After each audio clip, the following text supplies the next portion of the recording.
31. Making conversation effective.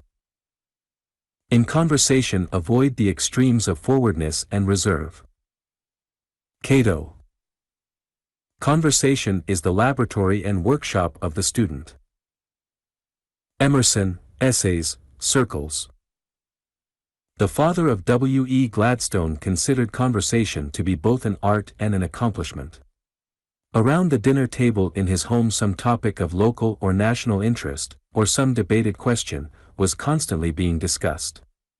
In this way a friendly rivalry for supremacy in conversation arose among the family, and an incident observed in the street, an idea gleaned from a book, a deduction from personal experience, was carefully stored as material for the family exchange. Thus his early years of practice in elegant conversation prepared the younger Gladstone for his career as a leader and speaker. There is a sense in which the ability to converse effectively is efficient public speaking, for our conversation is often heard by many, and occasionally decisions of great moment hinge upon the tone and quality of what we say in private. Indeed, conversation in the aggregate probably wields more power than press and platform combined. Socrates taught his great truths, not from public rostrums, but in personal converse. Men made pilgrimages to Goethe's library and Coleridge's home to be charmed and instructed by their speech, and the culture of many nations was immeasurably influenced by the thoughts that streamed out from those rich well springs. Most of the world-moving speeches are made in the course of conversation. Conferences of diplomats, business, getting arguments, decisions by boards of directors, considerations of corporate policy, all of which influence the political, mercantile and economic maps of the world, are usually the results of careful though informal conversation, and the man whose opinions weigh in such crises is he who has first carefully pondered the words of both antagonist and protagonist. However important it may be to attain self-control in light social converse, or about the family table, it is undeniably vital to have oneself perfectly in hand while taking part in a momentous conference. Then the hints that we have given on poise, alertness, precision of word, clearness of statement, and force of utterance, with respect to public speech, are equally applicable to conversation. The form of nervous egotism, for it is both, that suddenly ends in flusters just when the vital words need to be uttered, is the sign of coming defeat, for a conversation is often a contest. If you feel this tendency embarrassing you, be sure to listen to Holmes's advice. And when you stick on conversational burrs, don't strew your pathway with those dreadful URS. Here bring your will into action, for your trouble is a wandering attention. You must force your mind to persist along the chosen line of conversation and resolutely refuse to be diverted by any subject or happening that may unexpectedly pop up to distract you. To fail here is to lose effectiveness utterly. Concentration is the keynote of conversational charm and efficiency. The haphazard habit of expression that uses bird shot when a bullet is needed ensures missing the game, for diplomacy of all sorts rests upon the precise application of precise words, particularly, if one may paraphrase Talleyrand, in those crises when language is no longer used to conceal thought. We may frequently gain new light on old subjects by looking at word derivations. Conversation signifies in the original a turn about exchange of ideas, yet most people seem to regard it as a monologue. Bronson Alcott used to say that many could argue, but few converse. The first thing to remember in conversation, then, is that listening, respectful, sympathetic, alert listening, is not only due to our fellow converser but due to ourselves. Many a reply loses its point because the speaker is so much interested in what he is about to say that it is really no reply at all but merely an irritating and humiliating irrelevancy. Self-expression is exhilarating. This explains the eternal impulse to decorate totem poles and paint pictures, write poetry, and expound philosophy. One of the chief delights of conversation is the opportunity it affords for self-expression. A good conversationalist who monopolizes all the conversation will be voted a bore because he denies others the enjoyment of self-expression, while a mediocre talker who listens interestedly may be considered a good conversationalist because he permits his companions to please themselves through self-expression. They are praised who please, they please who listen well. The first step in remedying habits of confusion in manner, awkward bearing, vagueness in thought, and lack of precision in utterance, is to recognize your faults. If you are serenely unconscious of them, no one, least of all yourself, can help you. But once diagnose your own weaknesses, and you can overcome them by doing 4 things. 1. Will to overcome them, and keep on willing. 2. Hold yourself in hand by assuring yourself that you know precisely what you ought to say. If you cannot do that, be quiet until you are clear on this vital point. 3. Having thus assured yourself, cast out the fear of those who listen to you. They are only human and will respect your words if you really have something to say and say it briefly, simply, and clearly. 4. Have the courage to study the English language until you are master of at least its simpler forms. Conversational hints. Choose some subject that will prove of general interest to the whole group. Do not explain the mechanism of a gas engine at an afternoon tea or the culture of hollyhocks at a stag party. It is not considered good taste for a man to bare his arm in public and show scars or deformities. It is equally bad form for him to flaunt his own woes, or the deformity of someone else's character. The public demands plays and stories that end happily. All the world is seeking happiness. They cannot long be interested in your ills and troubles. George Cohan made himself a millionaire before he was 30 by writing cheerful plays. One of his rules is generally applicable to conversation: always leave them laughing when you say goodbye. Dynamite the I out of your conversation. Not one man in 907 can talk about himself without being a bore. The man who can perform that feat can achieve marvels without talking about himself, so the eternal I is not permissible even in his talk. If you habitually build your conversation around your own interests, it may prove very tiresome to your listener. He may be thinking of bird dogs or dry fly fishing while you are discussing the 4th dimension, or the merits of a cucumber lotion. The charming conversationalist is prepared to talk in terms of his listener's interest. If his listener spends his spare time investigating Guernsey cattle or agitating social reforms, the discriminating conversationalist shapes his remarks accordingly. Richard Washburn Child says he knows a man of mediocre ability who can charm men much abler than himself when he discusses electric lighting. This same man probably would bore, and be bored, if he were forced to converse about music or Madagascar. Avoid platitudes and hackneyed phrases. If you meet a friend from Keokuk on State Street or on Pikes Peak, it is not necessary to observe, "How small this world is after all." This observation was doubtless made prior to the formation of Pikes Peak. This old world is getting better every day. Fanners' wives do not have to work as hard as formerly. It is not so much the high cost of living as the cost of high living.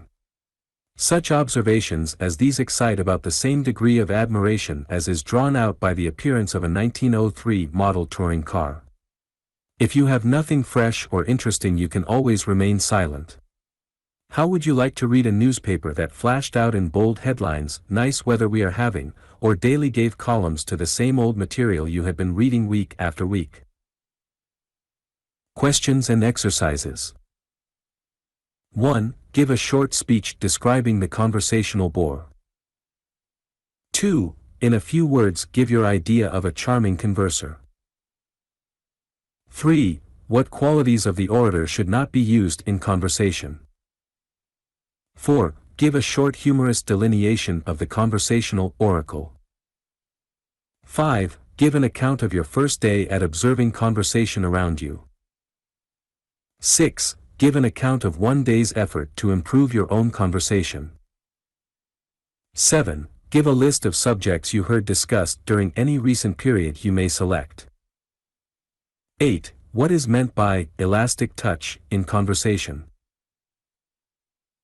9. Make a list of bromides, as Gelett Burgess calls those threadbare expressions which bore us to extinction, itself a bromide. 10. What causes a phrase to become hackneyed? 11. Define the words, A. Trite, B. Solecism, C. Colloquialism, D. Slang, E. Vulgarism, F. Neologism. 12. What constitutes pretentious talk? Appendix A. 50 questions for debate. 1. Has labor unionism justified its existence? 2. Should all church printing be brought out under the union label? 3. Is the open shop a benefit to the community? 4. Should arbitration of industrial disputes be made compulsory? 5. Is profit sharing a solution of the wage problem? 6. Is a minimum wage law desirable? 7. Should the 8-hour day be made universal in America? 8. Should the state compensate those who sustain irreparable business loss because of the enactment of laws prohibiting the manufacture and sale of intoxicating drinks? 9. Should public utilities be owned by the municipality? 10. Should marginal trading in stocks be prohibited? 11. Should the national government establish a compulsory system of old age insurance by taxing the incomes of those to be benefited? 12. Would the triumph of socialistic principles result in deadening personal ambition? 13. Is the presidential system a better form of government for the United States than the parliamental system? 14. Should our legislation be shaped toward the gradual abandonment of the protective tariff? 15. Should the government of the larger cities be vested solely in a commission of not more than 9 men elected by the voters at large? 16. Should national banks be permitted to issue, subject to tax and government supervision, notes based on their general assets? 17. Should women be given the ballot on the present basis of suffrage for men? 18. Should the present basis of suffrage be restricted? 19. Is the hope of permanent world peace a delusion? 20. Should the United States send a diplomatic representative to the Vatican?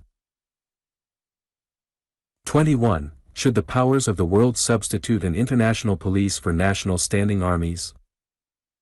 22. Should the United States maintain the Monroe Doctrine? 23. Should the recall of judges be adopted? 24. Should the initiative and referendum be adopted as a national principle? 25. Is it desirable that the national government should own all railroads operating in interstate territory? 26. Is it desirable that the national government should own interstate telegraph and telephone systems? 27. Is the national prohibition of the liquor traffic an economic necessity? 28. Should the United States Army and Navy be greatly strengthened? 29. Should the same standards of altruism obtain in the relations of nations as in those of individuals? 30. Should our government be more highly centralized? 31. Should the United States continue its policy of opposing the combination of railroads? 32. In case of personal injury to a workman arising out of his employment, should his employer be liable for adequate compensation and be forbidden to set up as a defense a plea of contributory negligence on the part of the workman, or the negligence of a fellow workman?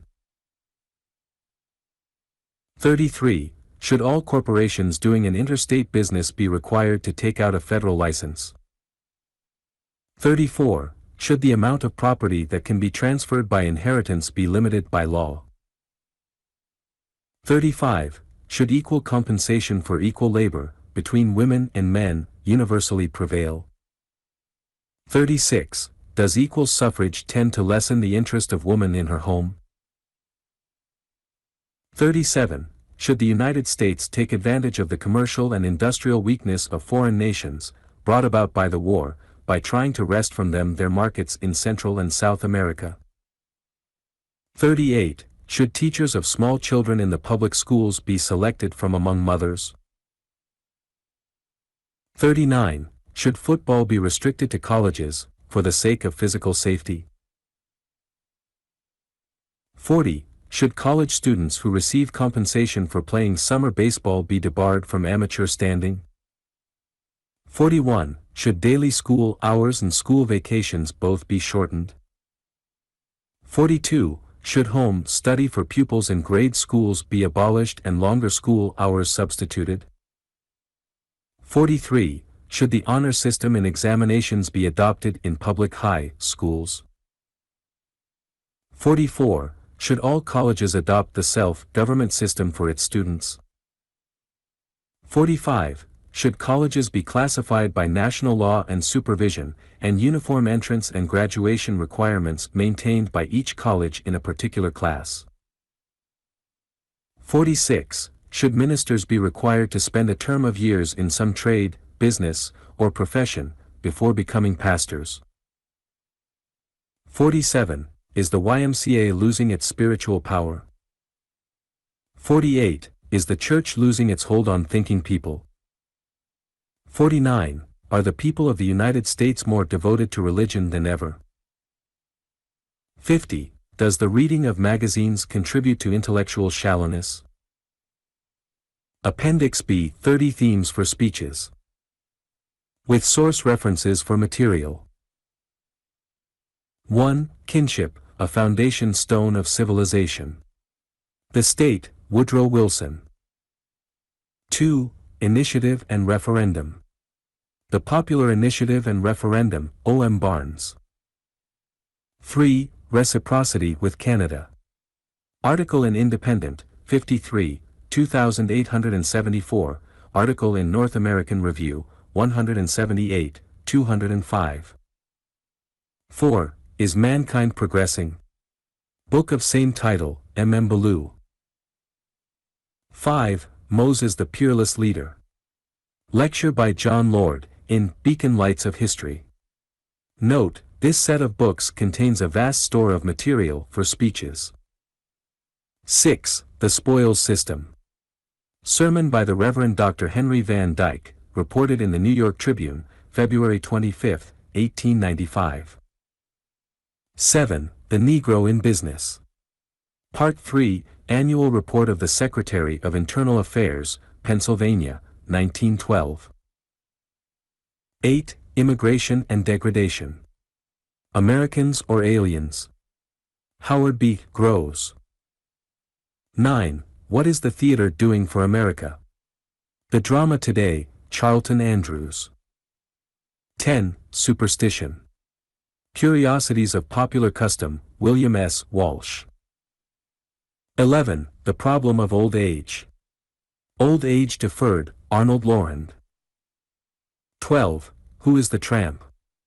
Article in Century, 28, 41. 13. Two Men Inside. Dr. Jekyll and Mr. Hyde, R. L. Stevenson. 14. The Overthrow of Poverty. The Panacea for Poverty, Madison Peters. 15. Morals and Manners. A Christian's Habits, Robert E. Spear. 16. Jew and Christian. Jesus the Jew, Harold Weinstock. 17. Education and the Moving Picture. Article by J. Berg Essenwein in The Theater of Science, Robert Grau. 18. Books as Food. Books and Reading, R. C. Gage and Alfred Harcourt. 19. What is a novel? The Technique of the Novel, Charles F. Home. 20. Modern Fiction and Modern Life. Article in Lippincotts, October, 1907. 21. Our Problem in Mexico. The Real Mexico, Hamilton Fife. 22. The Joy of Receiving. Article in Woman's Home Companion, December, 1914. 23. Physical Training versus College Athletics. Article in Literary Digest, November 28, 1914. 24. Cheer Up. The Science of Happiness, Jean Finnet. 25. The Square Peg in the Round Hole. The Job, the Man, and the Boss, Catherine Blackford and Arthur Newcomb. 26. The Decay of Acting. Article in Current Opinion, November, 1914. 27. The Young Man and the Church. A Young Man's Religion, N. McGee Waters. 28. Inheriting Success. Article in Current Opinion, November, 1914. 29. The Indian in Oklahoma. Article in Literary Digest, November 28, 1914. 30. Hate and the Nation. Article in Literary Digest, November 14, 1914. Appendix C, Suggestive Subjects for Speeches.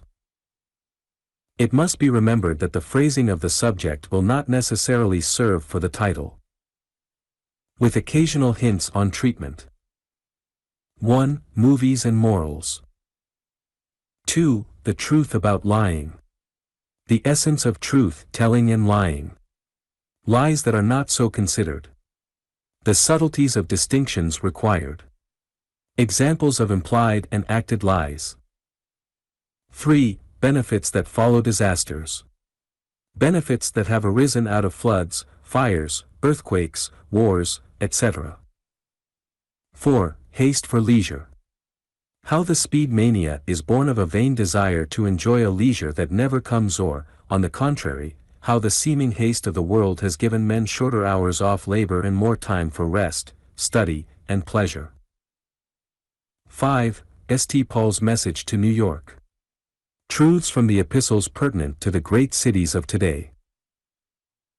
6. Education and Crime. 7. Loss is the mother of gain. How many men have been content until, losing all, they exerted their best efforts to regain success, and succeeded more largely than before. 8. Egoism versus egotism. 9. Blunders of young fogyism. 10. The waste of middle men in charity systems. The cost of collecting funds for, and administering help to, the needy. The weakness of organized philanthropy as compared with the giving that gives itself. 11. The economy of organized charity. The other side of the picture. 12. Freedom of the press. The true forces that hurtfully control too many newspapers are not those of arbitrary governments but the corrupting influences of moneyed and political interests, fear of the liquor power, and the desire to please sensation-loving readers.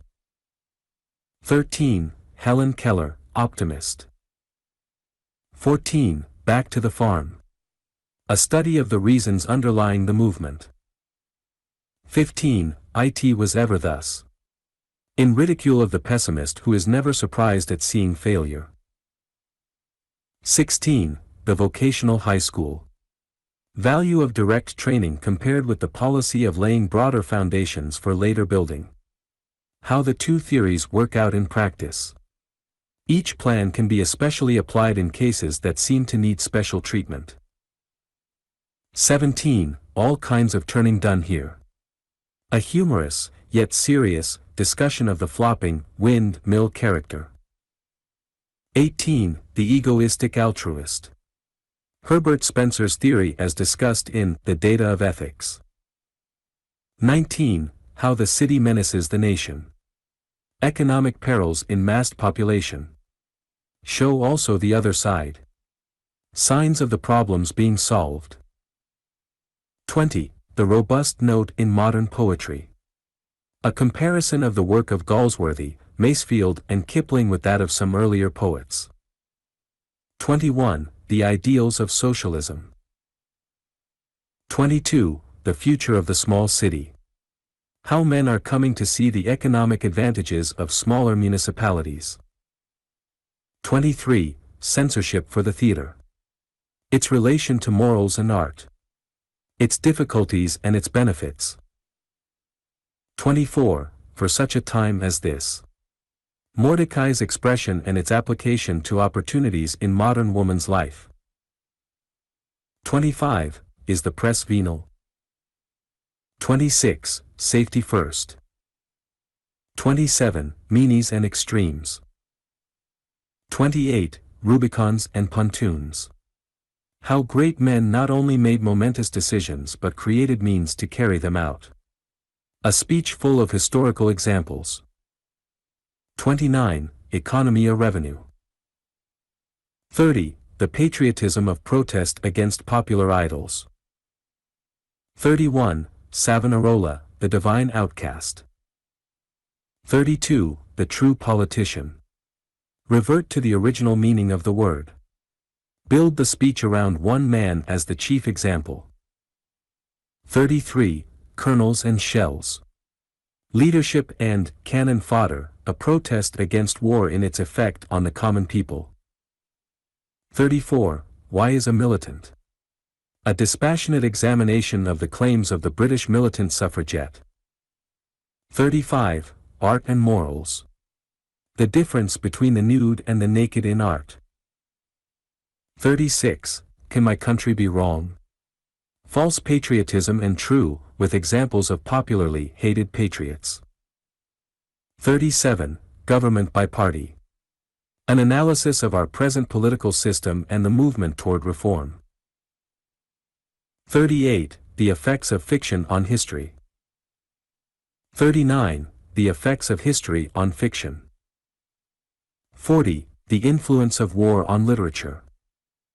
41. Chinese Gordon. A eulogy. 42. Taxes and higher education. Should all men be compelled to contribute to the support of universities and professional schools? 43. Prize cattle versus prize babies. Is eugenics a science? And is it practicable? 44. Benevolent autocracy. Is a strongly paternal government better for the masses than a much larger freedom for the individual? 45. Second-hand opinions. The tendency to swallow reviews instead of forming one's own views. 46. Parentage or power. A study of which form of aristocracy must eventually prevail, that of blood or that of talent. 47. The blessing of discontent. Based on many examples of what has been accomplished by those who have not let well enough alone. 48. Corrupt and contented. A study of the relation of the apathetic voter to vicious government. 49. The Moloch of child labor. 50. Every man has a right to work. 51. Charity that fosters pauperism. 52. Not in our stars but in ourselves. Destiny versus choice. 53. Environment versus heredity. 54. The bravery of doubt. Doubt not mere unbelief. True grounds for doubt. What doubt has led to. Examples. The weakness of mere doubt. The attitude of the wholesome doubter versus that of the wholesale doubter. 55. The spirit of Monticello. A message from the life of Thomas Jefferson. 56. Narrowness in specialism. The dangers of specializing without first possessing broad knowledge. The eye too close to one object. Balance is a vital prerequisite for specialization. 57. Responsibility of labor unions to the law. 58. The future of Southern literature. What conditions in the history, temperament and environment of our Southern people indicate a bright literary future? 59. Woman, the hope of idealism in America. 60. The value of debating clubs. 61. An army of 30 millions. In praise of the Sunday school. 62. The baby. How the ever-new baby holds mankind in unselfish courses and saves us all from going lastingly wrong. 63. Lo, the poor capitalist. His trials and problems. 64. Honey and sting. A lesson from the bee. 65. Ungrateful republics. Examples from history. 66. Every man has his price. Horace Walpole's cynical remark is not true now, nor was it true even in his own corrupt era. Of what sort are the men who cannot be bought? Examples. 67. The scholar in diplomacy. Examples in American life. 68. Locks and keys. There is a key for every lock. No difficulty so great, no truth so obscure, no problem so involved, but that there is a key to fit the lock. The search for the right key, the struggle to adjust it, the vigilance to retain it, these are some of the problems of success. 69. Right makes might. 70. Rooming with a ghost. Influence of the woman graduate of 50 years before on the college girl who lives in the room once occupied by the distinguished old grad. 71. No fact is a single fact. The importance of weighing facts relatively. 72. Is classical education dead to rise no more? 73. Invective against Nietzsche's philosophy. 74. Why have we bosses? A fair-minded examination of the uses and abuses of the political leader. 75. A plea for settlement work. 76. Credulity versus faith. 77. What is humor? 78. Use and abuse of the cartoon. 79. The pulpit in politics. 80. Are colleges growing too large? 81. The doom of absolutism.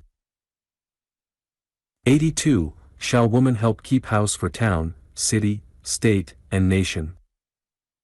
83. The educational test for suffrage. 84. The property test for suffrage. 85. The menace of the plutocrat. 86. The cost of high living.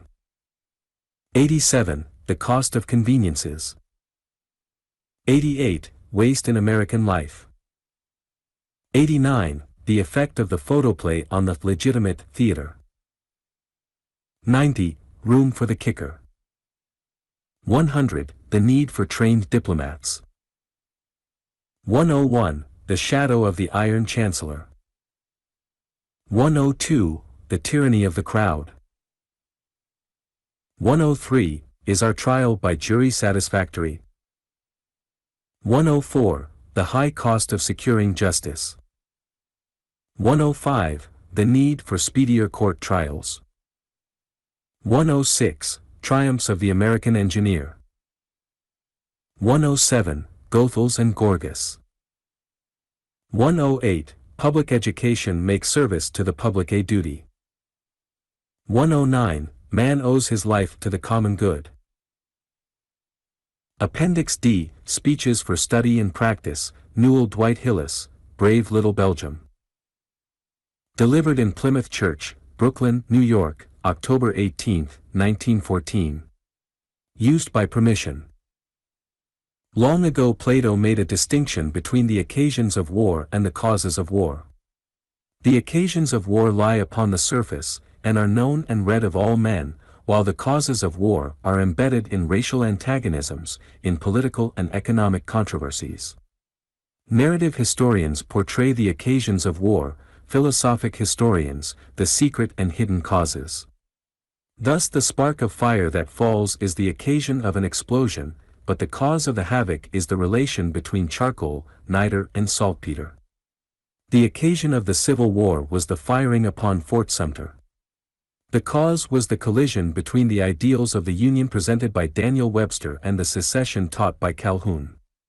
The occasion of the American Revolution was the stamp tax, the cause was the conviction on the part of our forefathers that men who had freedom in worship carried also the capacity for self-government.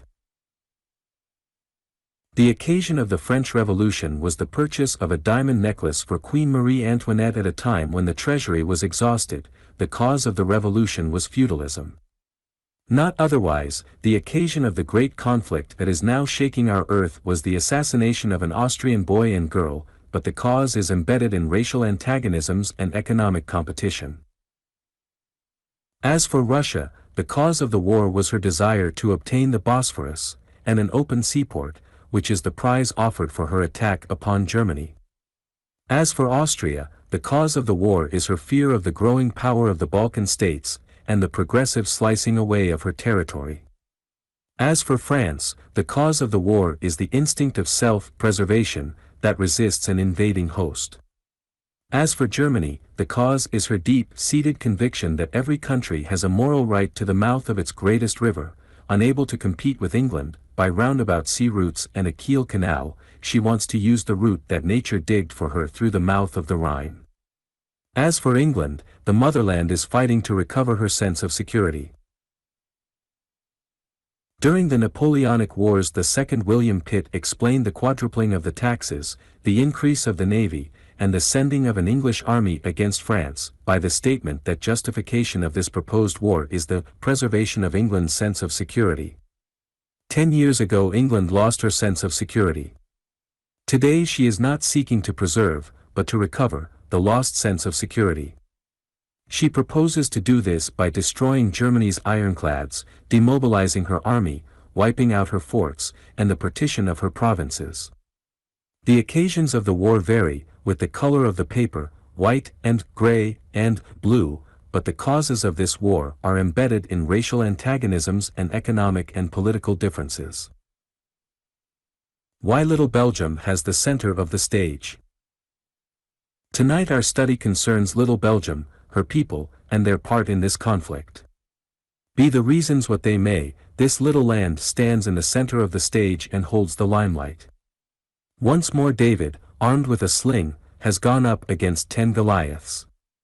It is an amazing spectacle, this, one of the smallest of the states, battling with the largest of the giants. Belgium has a standing army of 42,000 men, and Germany, with 3 reserves, perhaps 7 million or 8 million. Without waiting for any assistance, this little Belgium band went up against 2 million. It is as if a honeybee had decided to attack an eagle come to loot its honeycomb. It is as if an antelope had turned against a lion. Belgium has but 11,000 square miles of land, less than the states of Massachusetts, Rhode Island and Connecticut. Her population is 7,500,000, less than the single state of New York. You could put 22 Belgiums in our single state of Texas. Much of her soil is thin, her handicaps are heavy, but the industry of her people has turned the whole land into one vast flower and vegetable garden. The soil of Minnesota and the Dakotas is new soil, and yet our farmers there average but 15 bushels of wheat to the acre. Belgium's soil has been used for centuries, but it averages 37 bushels of wheat to the acre. If we grow 24 bushels of barley on an acre of ground, Belgium grows 50, she produces 300 bushels of potatoes, where the main farmer harvests 90 bushels. Belgium's average population per square mile has risen to 645 people.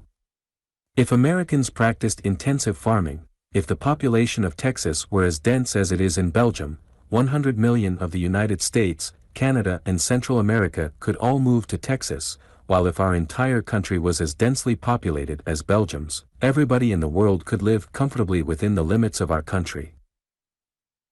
The life of the people. And yet, little Belgium has no gold or silver mines, and all the treasures of copper and zinc and lead and anthracite and oil have been denied her. The gold is in the heart of her people. No other land holds a race more prudent, industrious and thrifty. It is a land where everybody works. In the winter when the sun does not rise until 7:30, the Belgian cottages have lights in their windows at 5, and the people are ready for an 11-hour day. As a rule all children work after 12 years of age. The exquisite pointed lace that has made Belgium famous, is wrought by women who fulfill the tasks of the household fulfilled by American women, and then begins their task upon the exquisite laces that have sent their name and fame throughout the world. Their wages are low, their work hard, but their life is so peaceful and prosperous that few Belgians ever emigrate to foreign countries. Of late they have made their education compulsory, their schools free. It is doubtful whether any other country has made a greater success of their system of transportation. You will pay 50 cents to journey some 20-odd miles out to Roslyn, on our Long Island Railroad, but in Belgium a commuter journeys 20 miles into the factory and back again every night and makes the 6 double daily journeys at an entire cost of 37.5 cents per week, less than the amount that you pay for the journey one way for a like distance in this country. Out of this has come Belgium's prosperity. She has the money to buy goods from other countries, and she has the property to export to foreign lands. Last year the United States, with its 100 millions of people, imported less than $2 billion, and exported $2.5 billion. If our people had been as prosperous per capita as Belgium, we would have purchased from other countries $12 billion worth of goods and exported $10 billion. So largely have we been dependent upon Belgium that many of the engines used in digging the Panama Canal came from the Cockerill works that produce 2,000 of these engines every year in Liège.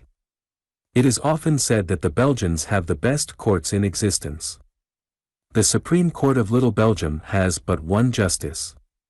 Without waiting for an appeal, just as soon as a decision has been reached by a lower court, while the matters are still fresh in mind and all the witnesses and facts readily obtainable, this Supreme Justice reviews all the objections raised on either side and without a motion from anyone passes on the decision of the inferior court. On the other hand, the lower courts are open to an immediate settlement of disputes between the wage earners, and newsboys and fishermen are almost daily seen going to the judge for a decision regarding a dispute over 5 or 10 cents.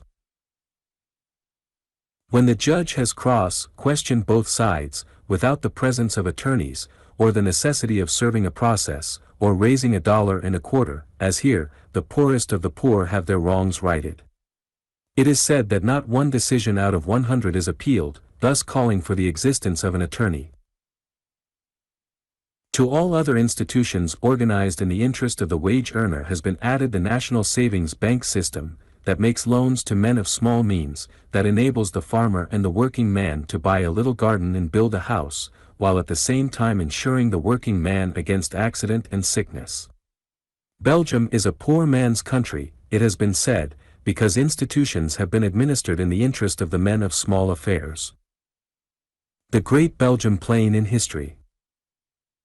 But the institutions of Belgium and the industrial prosperity of her people alone are not equal to the explanation of her unique heroism. Long ago, in his commentaries, Julius Caesar said that Gaul was inhabited by 3 tribes, the Belgi, the Aquitani, the Celts, of whom the Belgi were the bravest. History will show that Belgians have courage as their native right, for only the brave could have survived. The southeastern part of Belgium is a series of rock plains, and if these plains have been her good fortune in times of peace, they have furnished the battlefields of Western Europe for 2,000 years. Northern France and Western Germany are rough, jagged and wooded, but the Belgian plains were ideal battlefields. For this reason the generals of Germany and of France have usually met and struggled for the mastery on these wide Belgian plains. On one of these grounds Julius Caesar won the first battle that is recorded. Then came King Clovis and the French, with their campaigns. Toward these plains also the Saracens were hurrying when assaulted by Charles Martel. On the Belgian plains the Dutch burghers and the Spanish armies, led by bloody Alva, fought out their battle. Hither, too, came Napoleon, and the great mound of Waterloo is the monument to the Duke of Wellington's victory. It was to the Belgian plains, also, that the German general, last August, rushed his troops. Every college and every city searches for some level spot of land where the contest between opposing teams may be held, and for more than 2,000 years the Belgian plain has been the scene of the great battles between the warring nations of Western Europe. Now, out of all these collisions there has come a hardy race, inured to peril, rich in fortitude, loyalty, patience, thrift, self-reliance and persevering faith. For 500 years the Belgian children and youth have been brought up upon the deeds of noble renown, achieved by their ancestors. If Julius Caesar were here today he would wear Belgium's bravery like a bright sword, girded to his thigh. And when this brave little people, with a standing army of 42,000 men, single-handed defied 2 millions of Germans, it tells us that Ajax has come back once more to defy the god of lightnings. A thrilling chapter from Belgium's history. Perhaps one or two chapters torn from the pages of Belgium history will enable us to understand her present-day heroism, just as one golden bough plucked from the forest will explain the richness of the autumn. You remember that Venice was once the financial center of the world. Then when the bankers lost confidence in the navy of Venice, they put their jewels and gold into saddlebags and moved the financial center of the world to Nuremberg, because its walls were 7 feet thick and 20 feet high. Later, about 1500 AD, the discovery of the New World turned all the peoples into races of sea-going folk, and the English and Dutch captains vied with the sailors of Spain and Portugal. No captains were more prosperous than the mariners of Antwerp. In 1568 there were 500 marble mansions in this city on the Meuse. Belgium became a casket filled with jewels. Then it was that Spain turned covetous eyes northward. Sated with his pleasures, broken by indulgence and passion, the Emperor Charles V resigned his gold and throne to his son, King Philip. Finding his coffers depleted, Philip sent the Duke of Alva, with 10,000 Spanish soldiers, out on a looting expedition. Their approach filled Antwerp with consternation, for her merchants were busy with commerce and not with war. The sack of Antwerp by the Spaniards makes up a revolting page in history. Within 3 days 8,000 men, women and children were massacred, and the Spanish soldiers, drunk with wine and blood, hacked, drowned and burned like fiends that they were. The Belgian historian tells us that 500 marble residences were reduced to blackened ruins. One incident will make the event stand out. When the Spaniards approached the city, a wealthy burgher hastened the day of his son's marriage. During the ceremony, the soldiers broke down the gate of the city and crossed the threshold of the rich man's house. When they had stripped the guests of their purses and gems, unsatisfied, they killed the bridegroom, slew the men, and carried the bride out into the night. The next morning a young woman, crazed and half-clad, was found in the street, searching among the dead bodies. At last she found a youth, whose head she lifted upon her knees, over which she crooned her songs, as a young mother soothes her babe.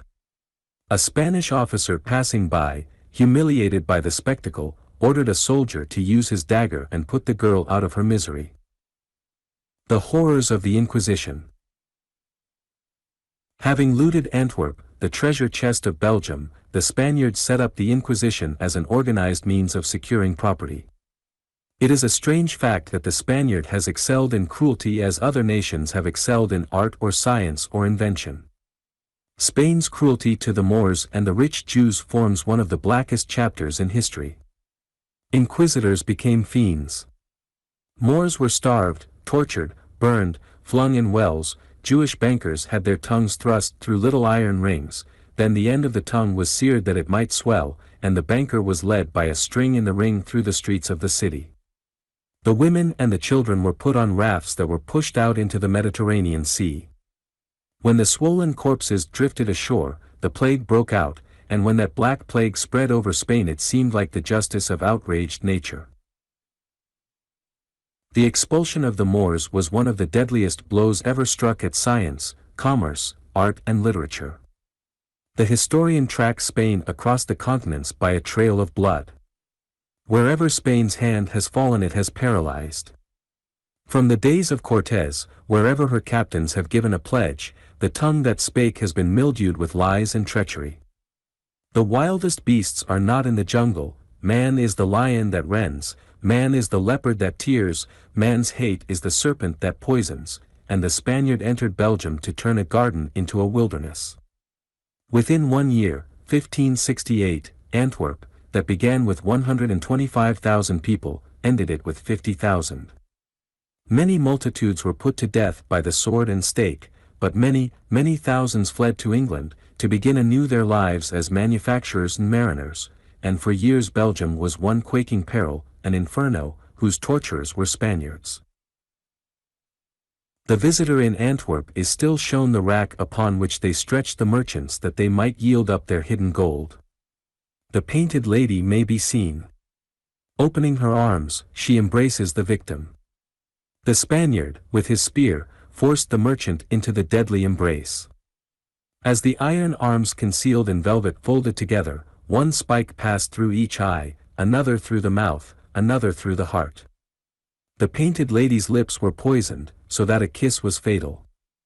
The dungeon whose sides were forced together by screws, so that each day the victim saw his cell growing less and less, and knew that soon he would be crushed to death, was another instrument of torture.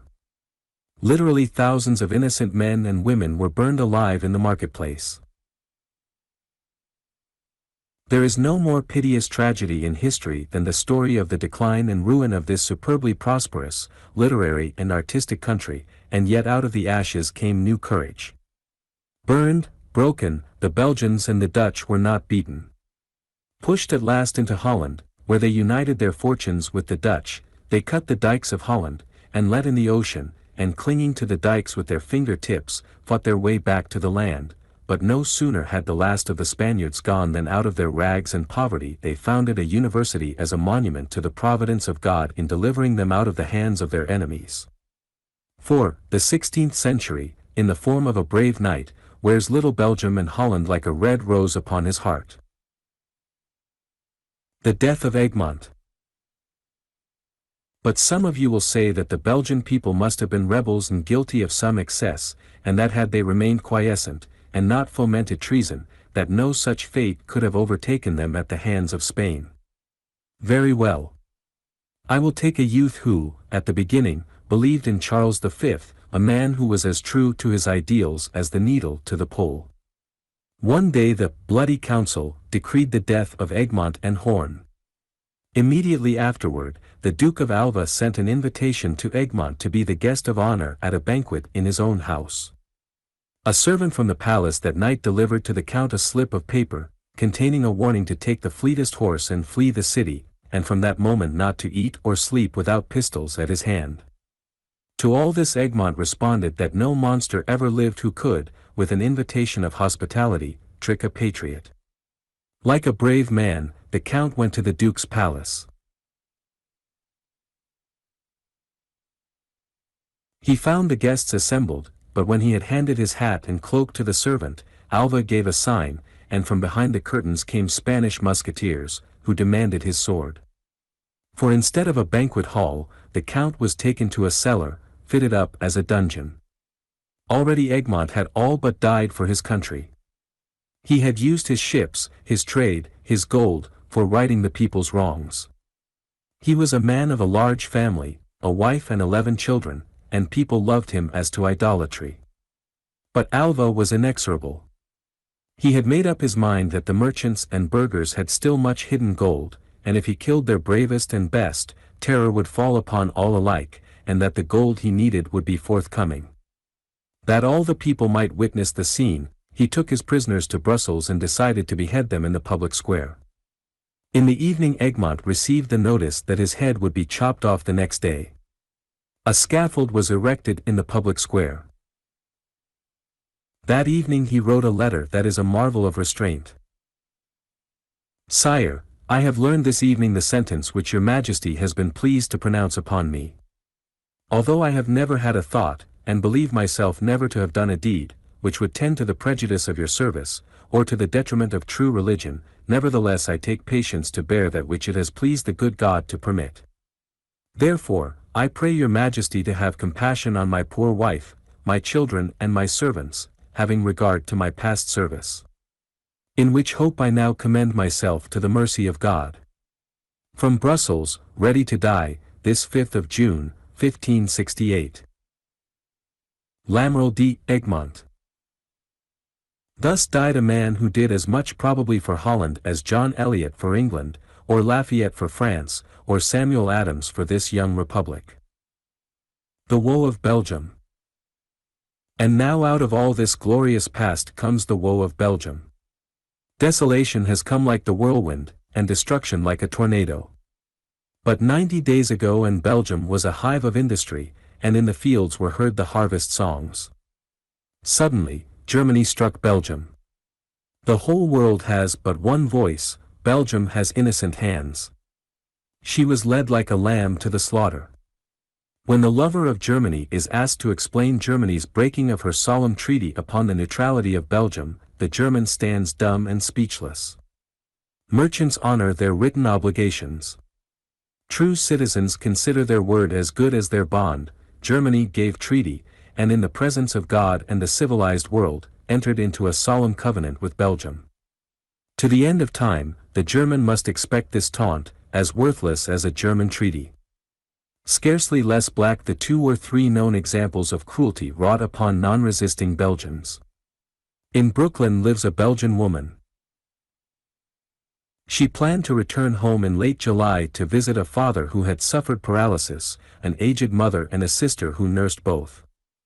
When the Germans decided to burn that village in eastern Belgium, they did not wish to burn alive this old and helpless man, so they bayonet to death the old man and woman, and the daughter that nursed them. Let us judge not, that we be not judged. This is the one example of atrocity that you and I might be able personally to prove. But every loyal German in the country can make answer, these soldiers were drunk with wine and blood. Such an atrocity misrepresents Germany and her soldiers. The breaking of Germany's treaty with Belgium represents the dishonor of a military ring, and not the perfidy of 68 million of people. We ask that judgment be postponed until all the facts are in. But, meanwhile, the man who loves his fellows, at midnight in his dreams walks across the fields of broken Belgium.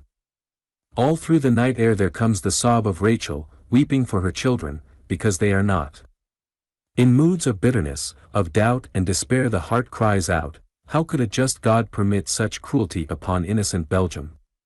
No man knows. Clouds and darkness are round about God's throne. The spirit of evil caused this war, but the Spirit of God may bring good out of it, just as the summer can repair the ravages of winter. Meanwhile the heart bleeds for Belgium. For Brussels, the 3rd most beautiful city in Europe. For Louvain, once rich with its libraries, cathedrals, statues, paintings, missals, manuscripts, now a ruin. Alas! For the ruined harvests and the smoking villages. Alas, for the cathedral that is a heap, and the library that is a ruin. Where the angel of happiness was there stock famine and death. Gone, the land of Grotius. Perished the paintings of Rubens. Ruined is Louvain. Where the wheat waved, now the hillsides are billowy with graves. But let us believe that God reigns.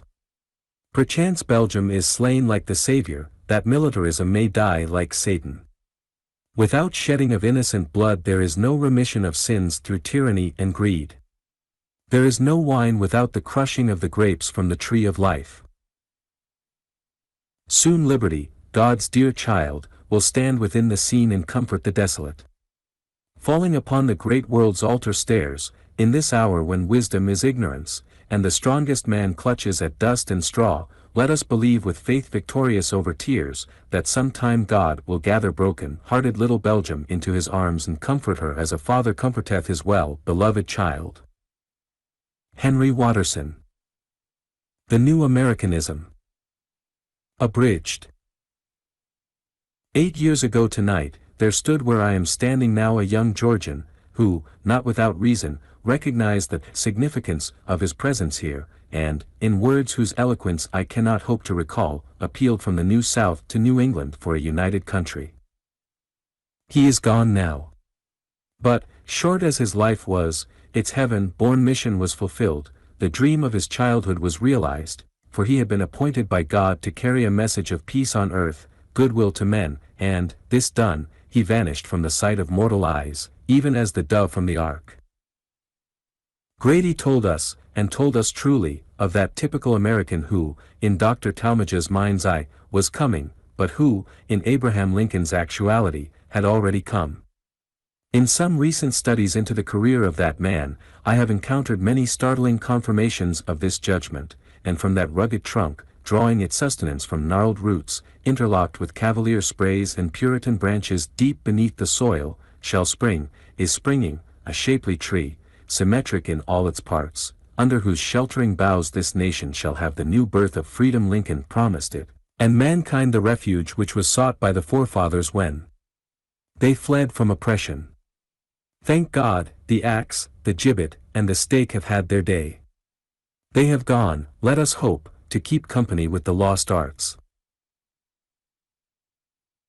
It has been demonstrated that great wrongs may be redressed and great reforms be achieved without the shedding of one drop of human blood, that vengeance does not purify, but brutalizes, and that tolerance, which in private transactions is reckoned a virtue, becomes in public affairs a dogma of the most far-seeing statesmanship. So I appeal from the men in silken hose who danced to music made by slaves, and called it freedom, from the men in bell-crowned hats, who led Hester Prynne to her shame, and called it religion, to that Americanism which reaches forth its arms to smite wrong with reason and truth, secure in the power of both. I appeal from the patriarchs of New England to the poets of New England, from Endicott to Lowell, from Winthrop to Longfellow, from Norton to Holmes, and I appeal in the name and by the rights of that common citizenship, of that common origin, back of both the Puritan and the Cavalier, to which all of us owe our being. Let the dead past, consecrated by the blood of its martyrs, not by its savage hatreds, darkened alike by kingcraft and priestcraft, let the dead past bury its dead. Let the present and the future ring with the song of the singers. Blessed be the lessons they teach, the laws they make. Blessed be the eye to see, the light to reveal. Blessed be tolerance, sitting ever on the right hand of God to guide the way with loving word, as blessed be all that brings us nearer the goal of true religion, true republicanism, and true patriotism, distrust of watchwords and labels, shams and heroes, belief in our country and ourselves. It was not Cotton Mather, but John Greenleaf Whittier, who cried, "Dear God and Father of us all, forgive our faith in cruel lies, forgive the blindness that denies. Cast down our idols, overturn our bloody altars, make us see thyself in thy humanity." John Morley. Founders' Day Address. Abridged. Carnegie Institute, Pittsburgh, Pennsylvania, November 3, 1904. What is so hard as a just estimate of the events of our own time? It is only now, a century and a half later, that we really perceive that a writer has something to say for himself when he calls Wolfe's exploit at Quebec the turning point in modern history. And today it is hard to imagine any rational standard that would not make the American Revolution, an insurrection of 13 little colonies, with a population of 3 million scattered in a distant wilderness among savages, a mightier event in many of its aspects than the volcanic convulsion in France. Again, the upbuilding of your great West on this continent is reckoned by some the most important world movement of the last 100 years. But is it more important than the amazing, imposing and perhaps disquieting apparition of Japan? One authority insists that when Russia descended into the Far East and pushed her frontier on the Pacific to the 43rd degree of latitude, that was one of the most far-reaching facts of modern history, though it almost escaped the eyes of Europe, all her perceptions then monopolized by affairs in the Levant. Who can say? Many courses of the sun were needed before men could take the full historic measures of Luther, Calvin, Knox, the measure of Loyola, the Council of Trent, and all the counter-Reformation. The center of gravity is forever shifting, the political axis of the world perpetually changing. But we are now far enough off to discern how stupendous a thing was done when, after 2 cycles of bitter war, one foreign, the other civil and intestine, Pitt and Washington, within a span of less than a score of years, planted the foundations of the American Republic. What Forbes's stockade at Fort Pitt has grown to be you know better than I. The huge triumphs of Pittsburgh in material production, iron, steel, coke, glass, and all the rest of it, can only be told in colossal figures that are almost as hard to realize in our minds as the figures of astronomical distance or geologic time. It is not quite clear that all the founders of the Commonwealth would have surveyed the wonderful scene with the same exultation as their descendants. Some of them would have denied that these great centers of industrial democracy either in the Old World or in the New always stand for progress. Jefferson said, "I view great cities as pestilential to the morals, the health, and the liberties of man. I consider the class of artificers," he went on, "as the panders of vice, and the instrument by which the liberties of a country are generally overthrown. In England they reckon 70% of our population as dwellers in towns. With you, I read that only 25% of the population live in groups so large as 4,000 persons. If Jefferson was right, our outlook would be dark. Let us hope that he was wrong, and in fact toward the end of his time qualified his early view. Franklin, at any rate, would, I feel sure, have reveled in it all.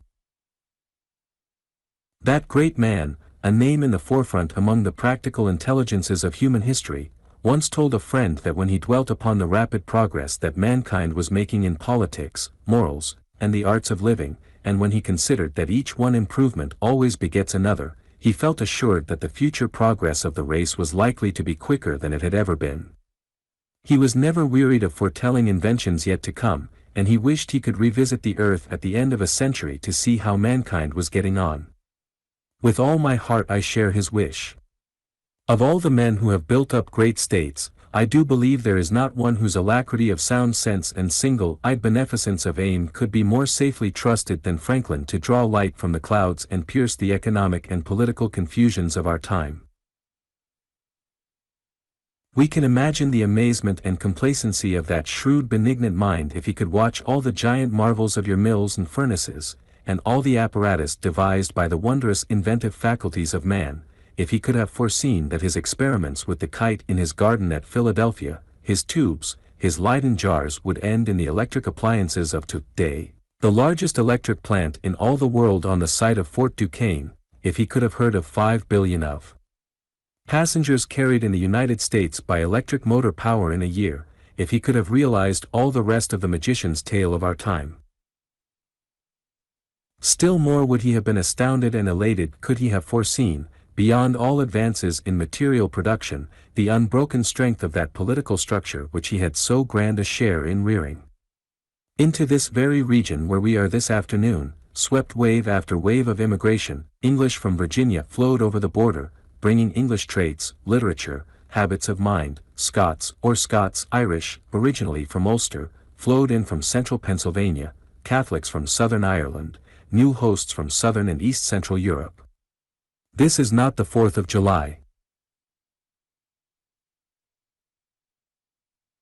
But people of every school would agree that it is no exuberance of rhetoric, it is only sober truth to say that the persevering absorption and incorporation of all this ceaseless torrent of heterogeneous elements into one united, stable, industrious, and pacific state is an achievement that neither the Roman Empire or the Roman Church, neither Byzantine Empire nor Russian, not Charles the Great nor Charles V nor Napoleon ever rivaled or approached.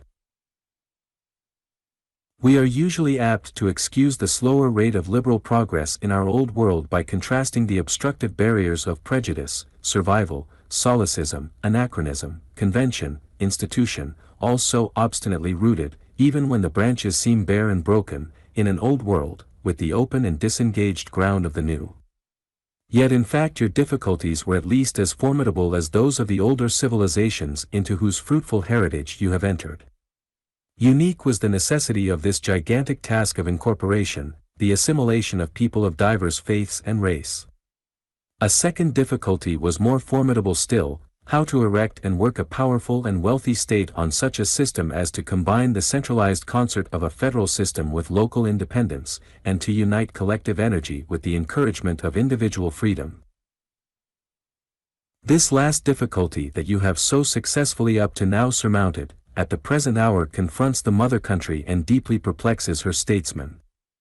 Liberty and union have been called the twin ideas of America. So, too, they are the twin ideals of all responsible men in Great Britain, although responsible men differ among themselves as to the safest path on which to travel toward the common goal, and though the dividing ocean, in other ways so much our friend, interposes, for our case of an island state, or rather for a group of island states, obstacles from which a continental state like yours is happily altogether free. Nobody believes that no difficulties remain. Some of them are obvious. But the common sense, the mixture of patience and determination that has conquered risks and mischiefs in the past, may be trusted with the future. Strange and devious are the paths of history. Broad and shining channels get mysteriously silted up. How many a time what seemed a glorious high road proves no more than a mule track or mere cul-de-sac. Think of Canning's flashing boast, when he insisted on the recognition of the Spanish republics in South America, that he had called a new world into existence to redress the balance of the old. This is one of the sayings, of which sort many another might be found, that make the fortune of a rhetorician, yet stand ill the wear and tear of time and circumstance. The new world that Canning called into existence has so far turned out a scene of singular disenchantment. Though not without glimpses on occasion of that heroism and courage and even wisdom that are the attributes of man almost at the worst, the tale has been too much a tale of anarchy and disaster, still leaving a host of perplexities for statesmen both in America and Europe. It has left also to students of a philosophic turn of mind one of the most interesting of all the problems to be found in the whole field of social, ecclesiastical, religious, and racial movement. Why is it that we do not find in the South as we find in the North of this hemisphere a powerful federation, a great Spanish-American people stretching from the Rio Grande to Cape Horn? To answer that question would be to shed a flood of light upon many deep historic forces in the Old World, of which, after all, these movements of the New are but a prolongation and more manifest extension. What more imposing phenomenon does history present to us than the rise of Spanish power to the pinnacle of greatness and glory in the 16th century? The Mohammedans, after centuries of fierce and stubborn war, driven back, the whole peninsula brought under a single rule with a single creed, enormous acquisitions from the Netherlands of Naples, Sicily, the Canaries, France humbled, England menaced, settlements made in Asia and Northern Africa, Spain and America become possessed of a vast continent and of more than one archipelago of splendid islands. Yet before a century was over the sovereign majesty of Spain underwent a huge declension, the territory under her sway was contracted, the fabulous wealth of the mines of the New World had been wasted, agriculture and industry were ruined, her commerce passed into the hands of her rivals. Let me digress one further moment. We have a very sensible habit in the island whence I come, when our country misses fire, to say as little as we can, and sink the thing in patriotic oblivion. It is rather startling to recall that less than a century ago England twice sent a military force to seize what is now Argentina. Pride of race and hostile creed vehemently resisting, proved too much for us. The two expeditions ended in failure, and nothing remains for the historian of today but to wonder what a difference it might have made to the temperate region of South America if the fortune of war had gone the other way, if the region of the Plata had become British, and a large British immigration had followed. Do not think me guilty of the heinous crime of forgetting the Monroe Doctrine. That momentous declaration was not made for a good many years after our General Whitelock was repulsed at Buenos Aires, though Mr. Sumner and other people have always held that it was Canning who really first started the Monroe Doctrine, when he invited the United States to join him against European intervention in South American affairs. The day is at hand, we are told, when 4/5 of the human race will trace their pedigree to English forefathers, as 4/5 of the white people in the United States trace their pedigree to today. By the end of this century, they say, such nations as France and Germany, assuming that they stand apart from fresh consolidations, will only be able to claim the same relative position in the political world as Holland and Switzerland. These musings of the moon do not take us far. The important thing, as we all know, is not the exact fraction of the human race that will speak English. The important thing is that those who speak English, whether in old lands or new, shall strive in lofty, generous and never-ceasing emulation with peoples of other tongues and other stock for the political, social, and intellectual primacy among mankind. In this noble strife for the service of our race we need never fear that claimants for the prize will be too large a multitude. As an able scholar of your own has said, Jefferson was here using the old vernacular of English aspirations after a free, manly, and well-ordered political life, a vernacular rich in stately tradition and noble phrase, to be found in a score of 1,000 of champions in many camps, in Buchanan, Milton, Hooker, Locke, Jeremy Taylor, Roger Williams, and many another humbler but not less strenuous pioneer and confessor of freedom. Ah, do not fail to count up, and count up often, what a different world it would have been but for that island in the distant northern sea.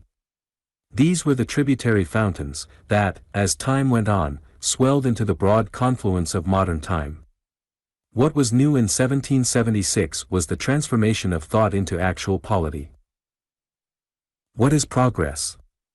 It is best to be slow in the complex arts of politics in their widest sense, and not to hurry to define. If you want a platitude, there is nothing for supplying it like a definition. Or shall we say that most definitions hang between platitude and paradox? There are said, though I have never counted, to be 10,000 definitions of religion. There must be about as many of poetry. There can hardly be fewer of liberty, or even of happiness. I am not bold enough to try a definition. I will not try to gauge how far the advance of moral forces has kept pace with that extension of material forces in the world of which this continent, conspicuous before all others, bears such astounding evidence. This, of course, is the question of questions, because as an illustrious English writer, to whom, by the way, I owe my friendship with your founder many long years ago, as Matthew Arnold said in America here, it is moral ideas that at bottom decide the standing or falling of states and nations. Without opening this vast discussion at large, many a sign of progress is beyond mistake. The practice of associated action, one of the master keys of progress, is a new force in 100 fields, and with immeasurable diversity of forms. There is less acquiescence in triumphant wrong. Toleration in religion has been called the best fruit of the last 4 centuries, and in spite of a few bigoted survivals, even in our United Kingdom, and some savage outbreaks of hatred, half religious, half racial, on the continent of Europe, this glorious gain of time may now be taken as secured. Perhaps of all the contributions of America to human civilization this is greatest. The reign of force is not yet over, and at intervals it has its triumphant hours, but reason, justice, humanity fight with success their long and steady battle for a wider sway. Of all the points of social advance, in my country at least, during the last generation none is more marked than the change in the position of women, in respect of rights of property, of education, of access to new callings. As for the improvement of material well-being, and its diffusion among those whose labor is a prime factor in its creation, we might grow sated with the jubilant monotony of its figures, if we did not take good care to remember, in the excellent words of the president of Harvard, that those gains, like the prosperous working of your institutions and the principles by which they are sustained, are in essence moral contributions, being principles of reason, enterprise, courage, faith, and justice, over passion, selfishness, inertness, timidity, and distrust. It is the moral impulses that matter. Where they are safe, all is safe. When this and the like is said, nobody supposes that the last word has been spoken as to the condition of the people either in America or Europe. Republicanism is not itself a panacea for economic difficulties. Of self it can neither stifle nor appease the accents of social discontent. So long as it has no root in surveyed envy, this discontent itself is a token of progress. What, cries the skeptic, what has become of all the hopes of the time when France stood upon the top of golden hours? Do not let us fear the challenge. Much has come of them. And over the old hopes time has brought a stratum of new. Liberalism is sometimes suspected of being cold to these new hopes, and you may often hear it said that liberalism is already superseded by socialism. That a change is passing over party names in Europe is plain, but you may be sure that no change in name will extinguish these principles of society which are rooted in the nature of things, and are accredited by their success. Twice America has saved liberalism in Great Britain. The war for independence in the 18th century was the defeat of usurping power no less in England than here. The war for union in the 19th century gave the decisive impulse to a critical extension of suffrage, and an era of popular reform in the mother country. Any miscarriage of democracy here reacts against progress in Great Britain. If you seek the real meaning of most modern disparagement of popular or parliamentary government, it is no more than this, that no politics will suffice of themselves to make a nation's soul. What could be more true? Who says it will? But we may depend upon it that the soul will be best kept alive in a nation where there is the highest proportion of those who, in the phrase of an old worthy of the 17th century, think it a part of a man's religion to see to it that his country be well governed. Democracy, they tell us, is afflicted by mediocrity and by sterility. But has not democracy in my country, as in yours, shown before now that it well knows how to choose rulers neither mediocre nor sterile, men more than the equals in unselfishness, in rectitude, in clear sight, in force, of any absolutist statesman, that ever in times past bore the scepter? If I live a few months, or it may be even a few weeks longer, I hope to have seen something of 3 elections, one in Canada, one in the United Kingdom, and the other here. With us, in respect of leadership, and apart from height of social prestige, the personage corresponding to the President is, as you know, the Prime Minister. Our general election this time, owing to personal accident of the passing hour, may not determine quite exactly who shall be the Prime Minister, but it will determine the party from which the Prime Minister shall be taken. On normal occasions our election of a Prime Minister is as direct and personal as yours, and in choosing a Member of Parliament people were really for a whole generation choosing whether Disraeli or Gladstone or Salisbury should be head of the government. The one central difference between your system and ours is that the American President is in for a fixed time, whereas the British Prime Minister depends upon the support of the House of Commons.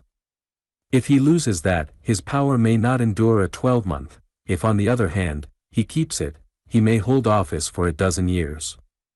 There are not many more interesting or important questions in political discussion than the question whether our cabinet government or your presidential system of government is the better.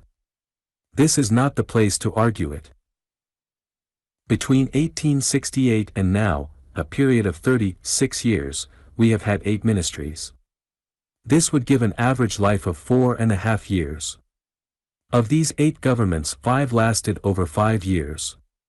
Broadly speaking, then, our executive governments have lasted about the length of your fixed term.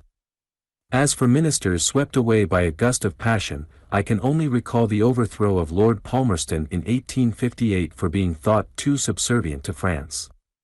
For my own part, I have always thought that by its free play, its comparative fluidity, its rapid flexibility of adaptation, our cabinet system has most to say for itself. Whether democracy will make for peace, we all have yet to see. So far democracy has done little in Europe to protect us against the turbid whirlpools of a military age. When the evils of rival states, antagonistic races, territorial claims, and all the other formulas of international conflict are felt to be unbearable and the curse becomes too great to be any longer borne, a school of teachers will perhaps arise to pick up again the thread of the best writers and wisest rulers on the eve of the revolution. Movement in this region of human things has not all been progressive.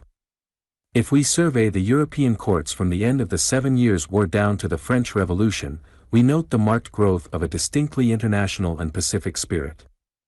At no era in the world's history can we find so many European statesmen after peace and the good government of which peace is the best ally.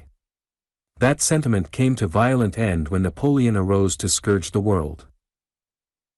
Robert Toombs. On resigning from the Senate, 1861. Abridged. The success of the abolitionists and their allies, under the name of the Republican Party, has produced its logical results already. They have for long years been sowing dragon's teeth and have finally got a crop of armed men. The Union, sir, is dissolved. That is an accomplished fact in the path of this discussion that men may as well heed.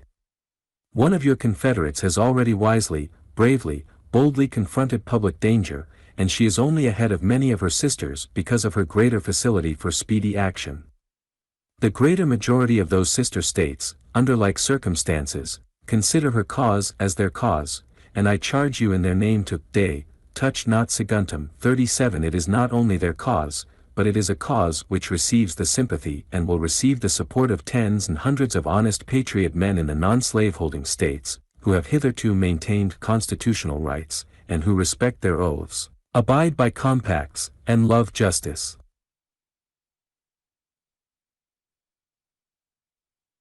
And while this Congress, this Senate, and this House of Representatives are debating the constitutionality and the expediency of seceding from the Union, and while the perfidious authors of this mischief are showering down denunciations upon a large portion of the patriotic men of this country, those brave men are coolly and calmly voting what you call revolution, sir, doing better than that, arming to defend it.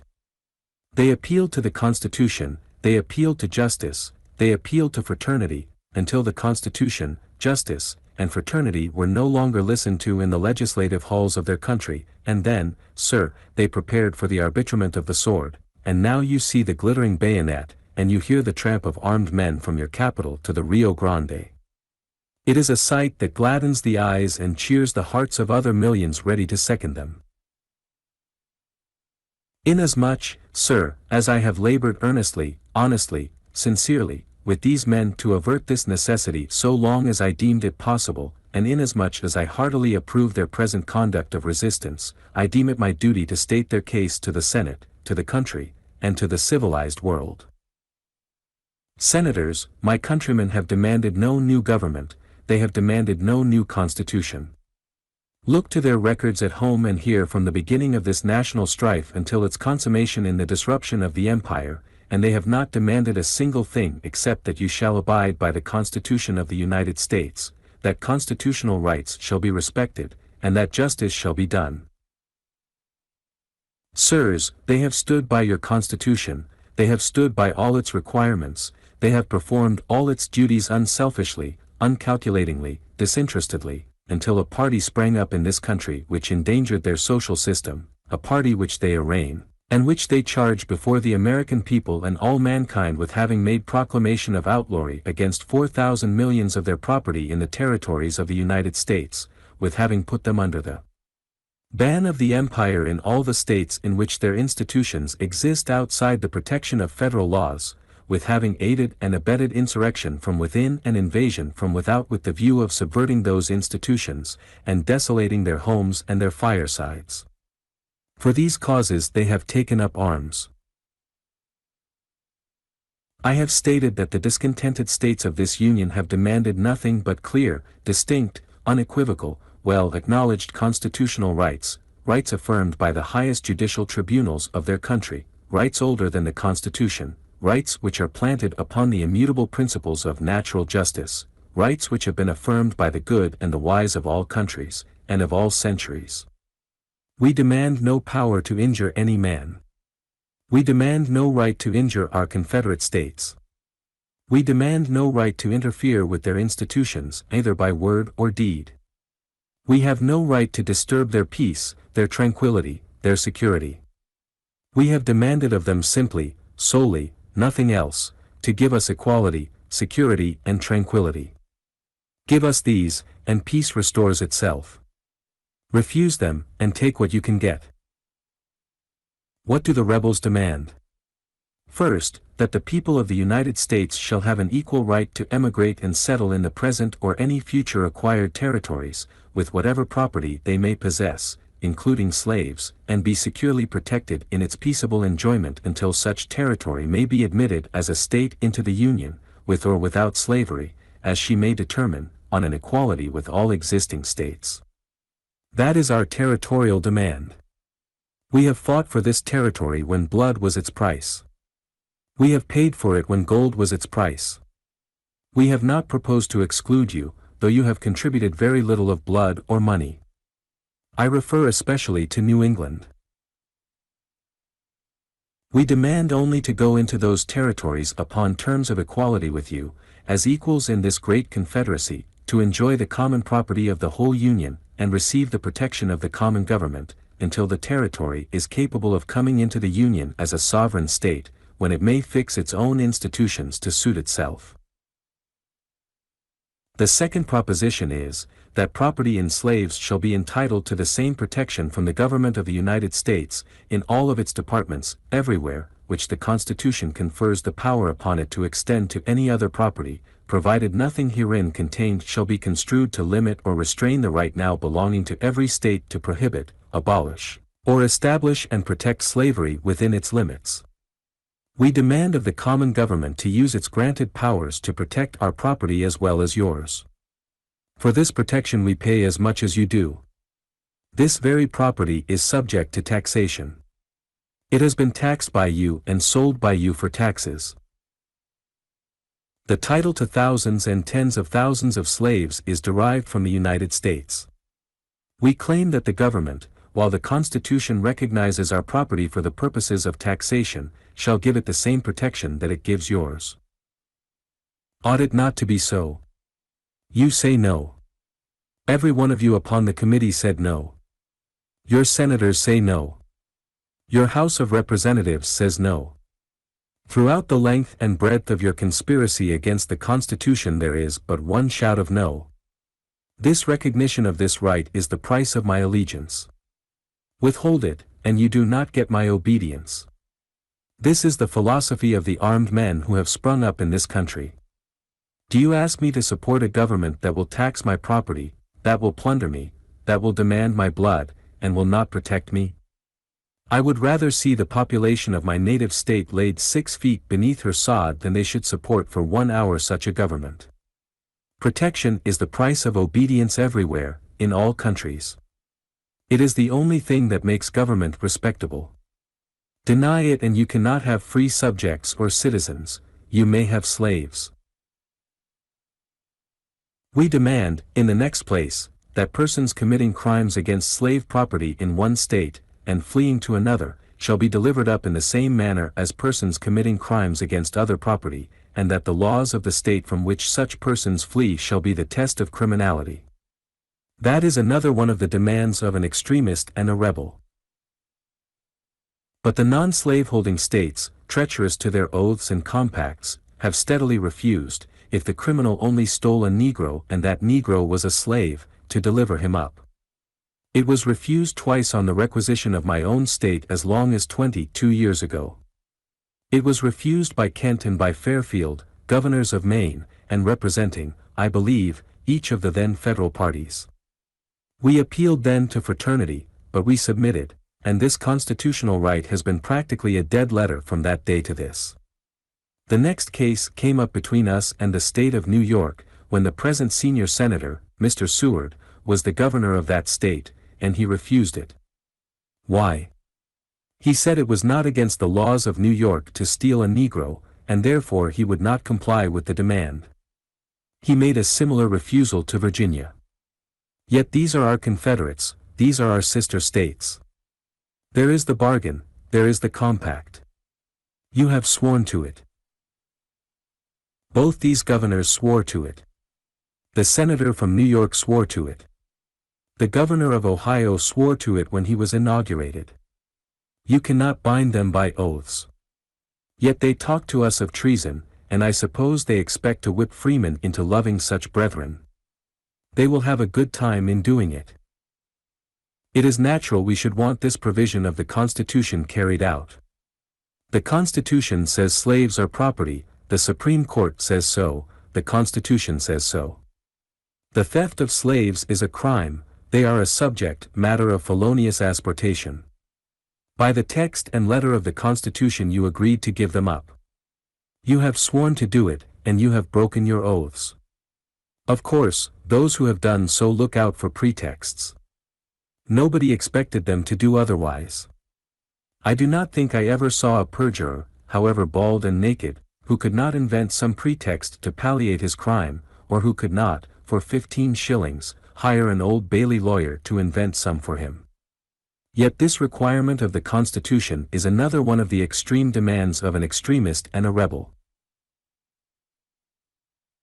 The next stipulation is that fugitive slaves shall be surrendered under the provisions of the Fugitive Slave Act of 1850, without being entitled either to a writ of habeas corpus, or trial by jury, or other similar obstructions of legislation, in the state to which he may flee. Here is the Constitution.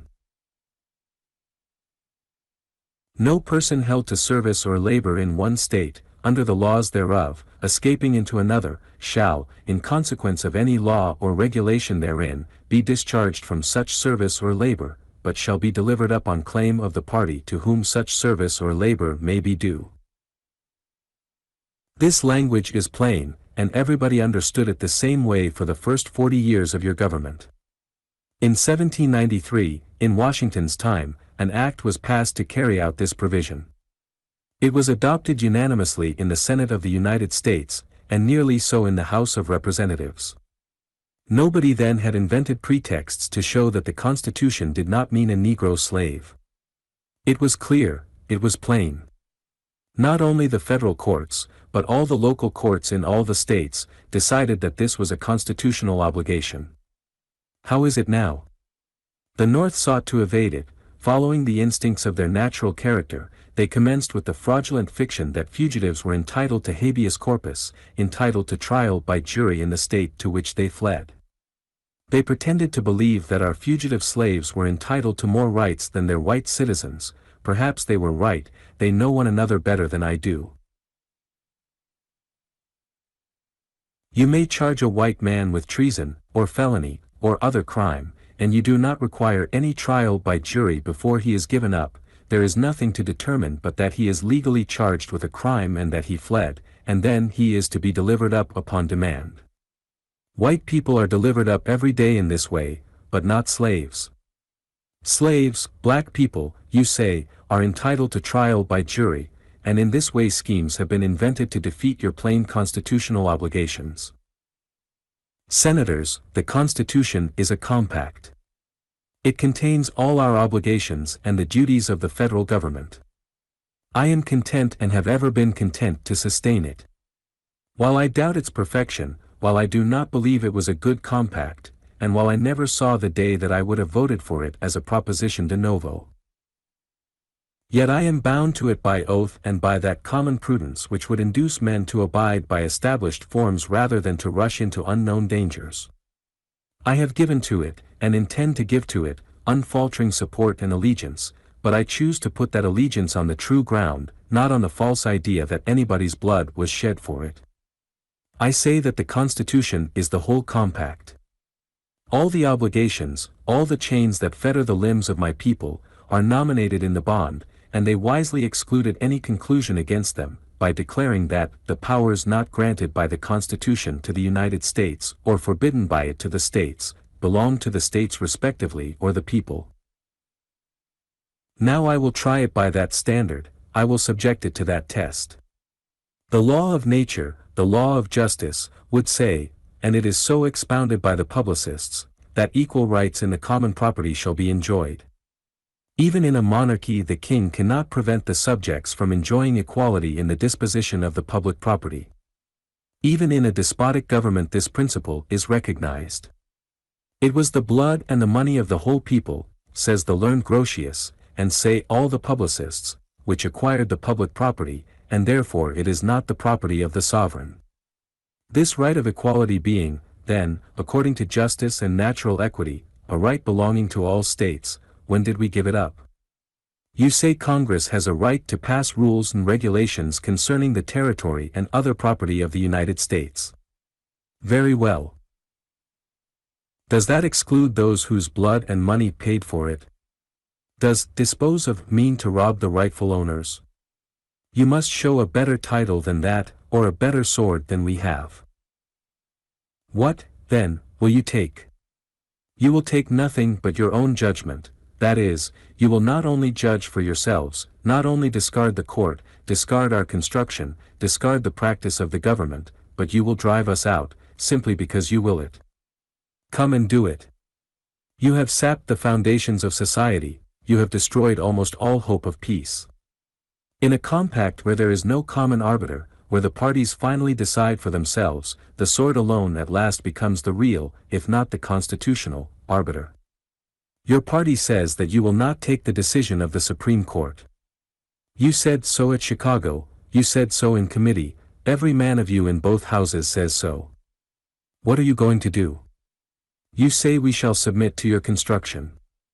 We shall do it, if you can make us, but not otherwise, or in any other manner. That is settled. You may call it secession, or you may call it revolution, but there is a big fact standing before you, ready to oppose you. That fact is, freemen with arms in their hands. Theodore Roosevelt. Inaugural Address. 1905. My fellow citizens, no people on earth have more cause to be thankful than ours, and this is said reverently, in no spirit of boastfulness in our own strength, but with gratitude to the Giver of good, who has blessed us with the conditions which have enabled us to achieve so large a measure of well-being and happiness. To us as a people it has been granted to lay the foundations of our national life in a new continent. We are the heirs of the ages, and yet we have had to pay few of the penalties which in old countries are exacted by the dead hand of a bygone civilization. We have not been obliged to fight for our existence against any alien race, and yet our life has called for the vigor and effort without which the manlier and hardier virtues wither away.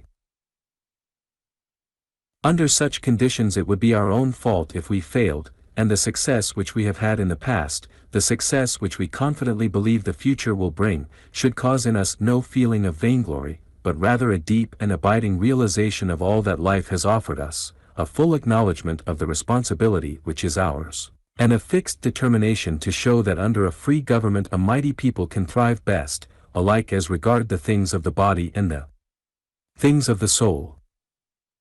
Much has been given to us, and much will rightfully be expected from us. We have duties to others and duties to ourselves, and we can shirk neither. We have become a great nation, forced by the fact of its greatness into relation to the other nations of the earth, and we must behave as beseems a people with such responsibilities. Toward all other nations, large and small, our attitude must be one of cordial and sincere friendship.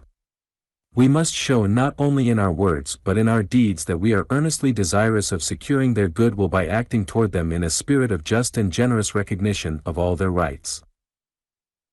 But justice and generosity in a nation, as in an individual, count most when shown not by the weak but by the strong. While ever careful to refrain from wronging others, we must be no less insistent that we are not wronged ourselves. We wish peace, but we wish the peace of justice, the peace of righteousness. We wish it because we think it is right, and not because we are afraid. No weak nation that acts rightly and justly should ever have cause to fear, and no strong power should ever be able to single us out as a subject for insolent aggression.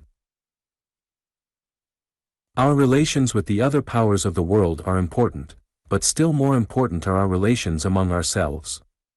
Such growth in wealth, in population, and in power, as a nation has seen during a century and a quarter of its national life, is inevitably accompanied by a like growth in the problems which are ever before every nation that rises to greatness. Power invariably means both responsibility and danger. Our forefathers faced certain perils which we have outgrown. We now face other perils the very existence of which it was impossible that they should foresee. Modern life is both complex and intense, and the tremendous changes wrought by the extraordinary industrial development of the half-century are felt in every fiber of our social and political being. Never before have men tried so vast and formidable an experiment as that of administering the affairs of a continent under the forms of a democratic republic. The conditions which have told for our marvelous material well-being, which have developed to a very high degree our energy, self-reliance, and individual initiative, also have brought the care and anxiety inseparable from the accumulation of great wealth in industrial centers. Upon the success of our experiment much depends, not only as regards our own welfare, but as regards the welfare of mankind. If we fail, the cause of free self-government throughout the world will rock to its foundations, and therefore our responsibility is heavy, to ourselves, to the world as it is today, and to the generations yet unborn. There is no good reason why we should fear the future, but there is every reason why we should face it seriously, neither hiding from ourselves the gravity of the problems before us, nor fearing to approach these problems with the unbending, unflinching purpose to solve them aright. Yet after all, though the problems are new, though the tasks set before us differ from the tasks set before our fathers, who founded and preserved this republic, the spirit in which these tasks must be undertaken and these problems faced, if our duty is to be well done, remains essentially unchanged.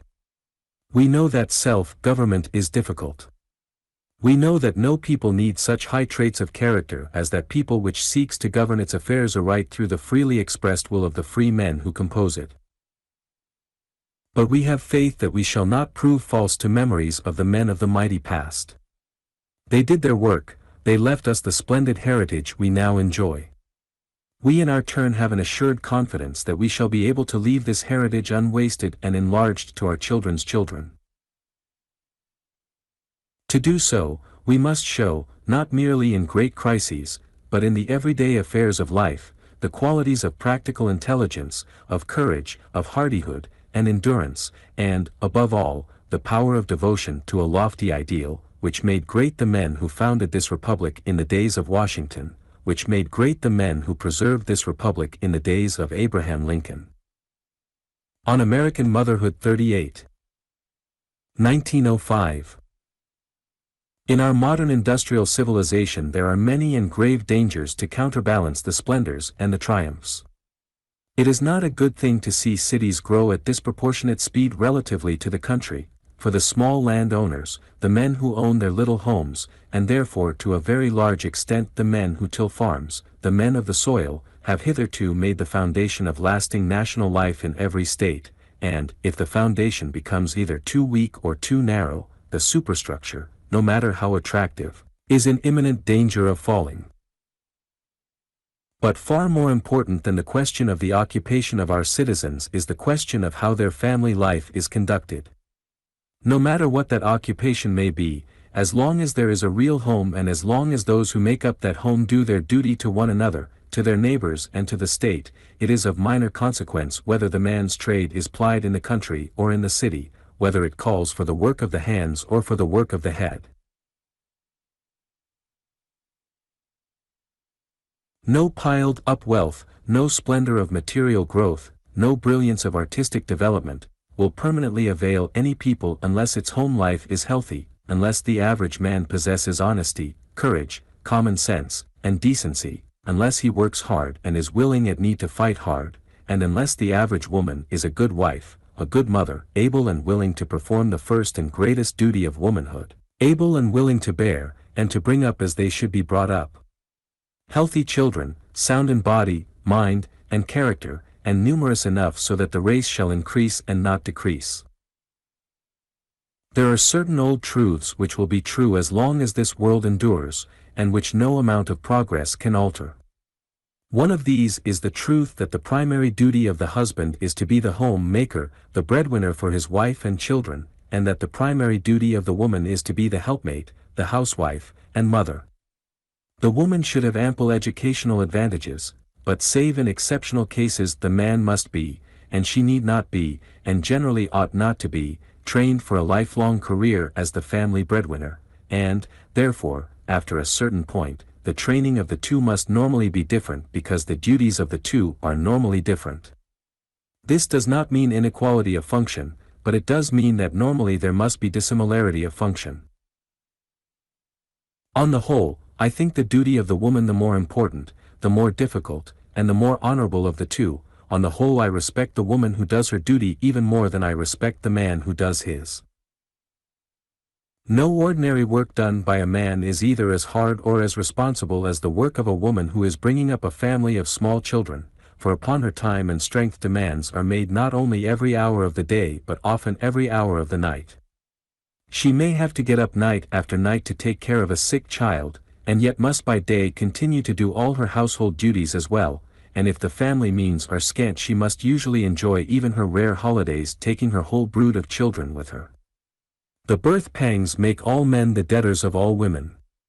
Above all our sympathy and regard are due to the struggling wives among those whom Abraham Lincoln called the plain people, and whom he so loved and trusted, for the lives of these women are often led on the lonely heights of quiet, self-sacrificing heroism.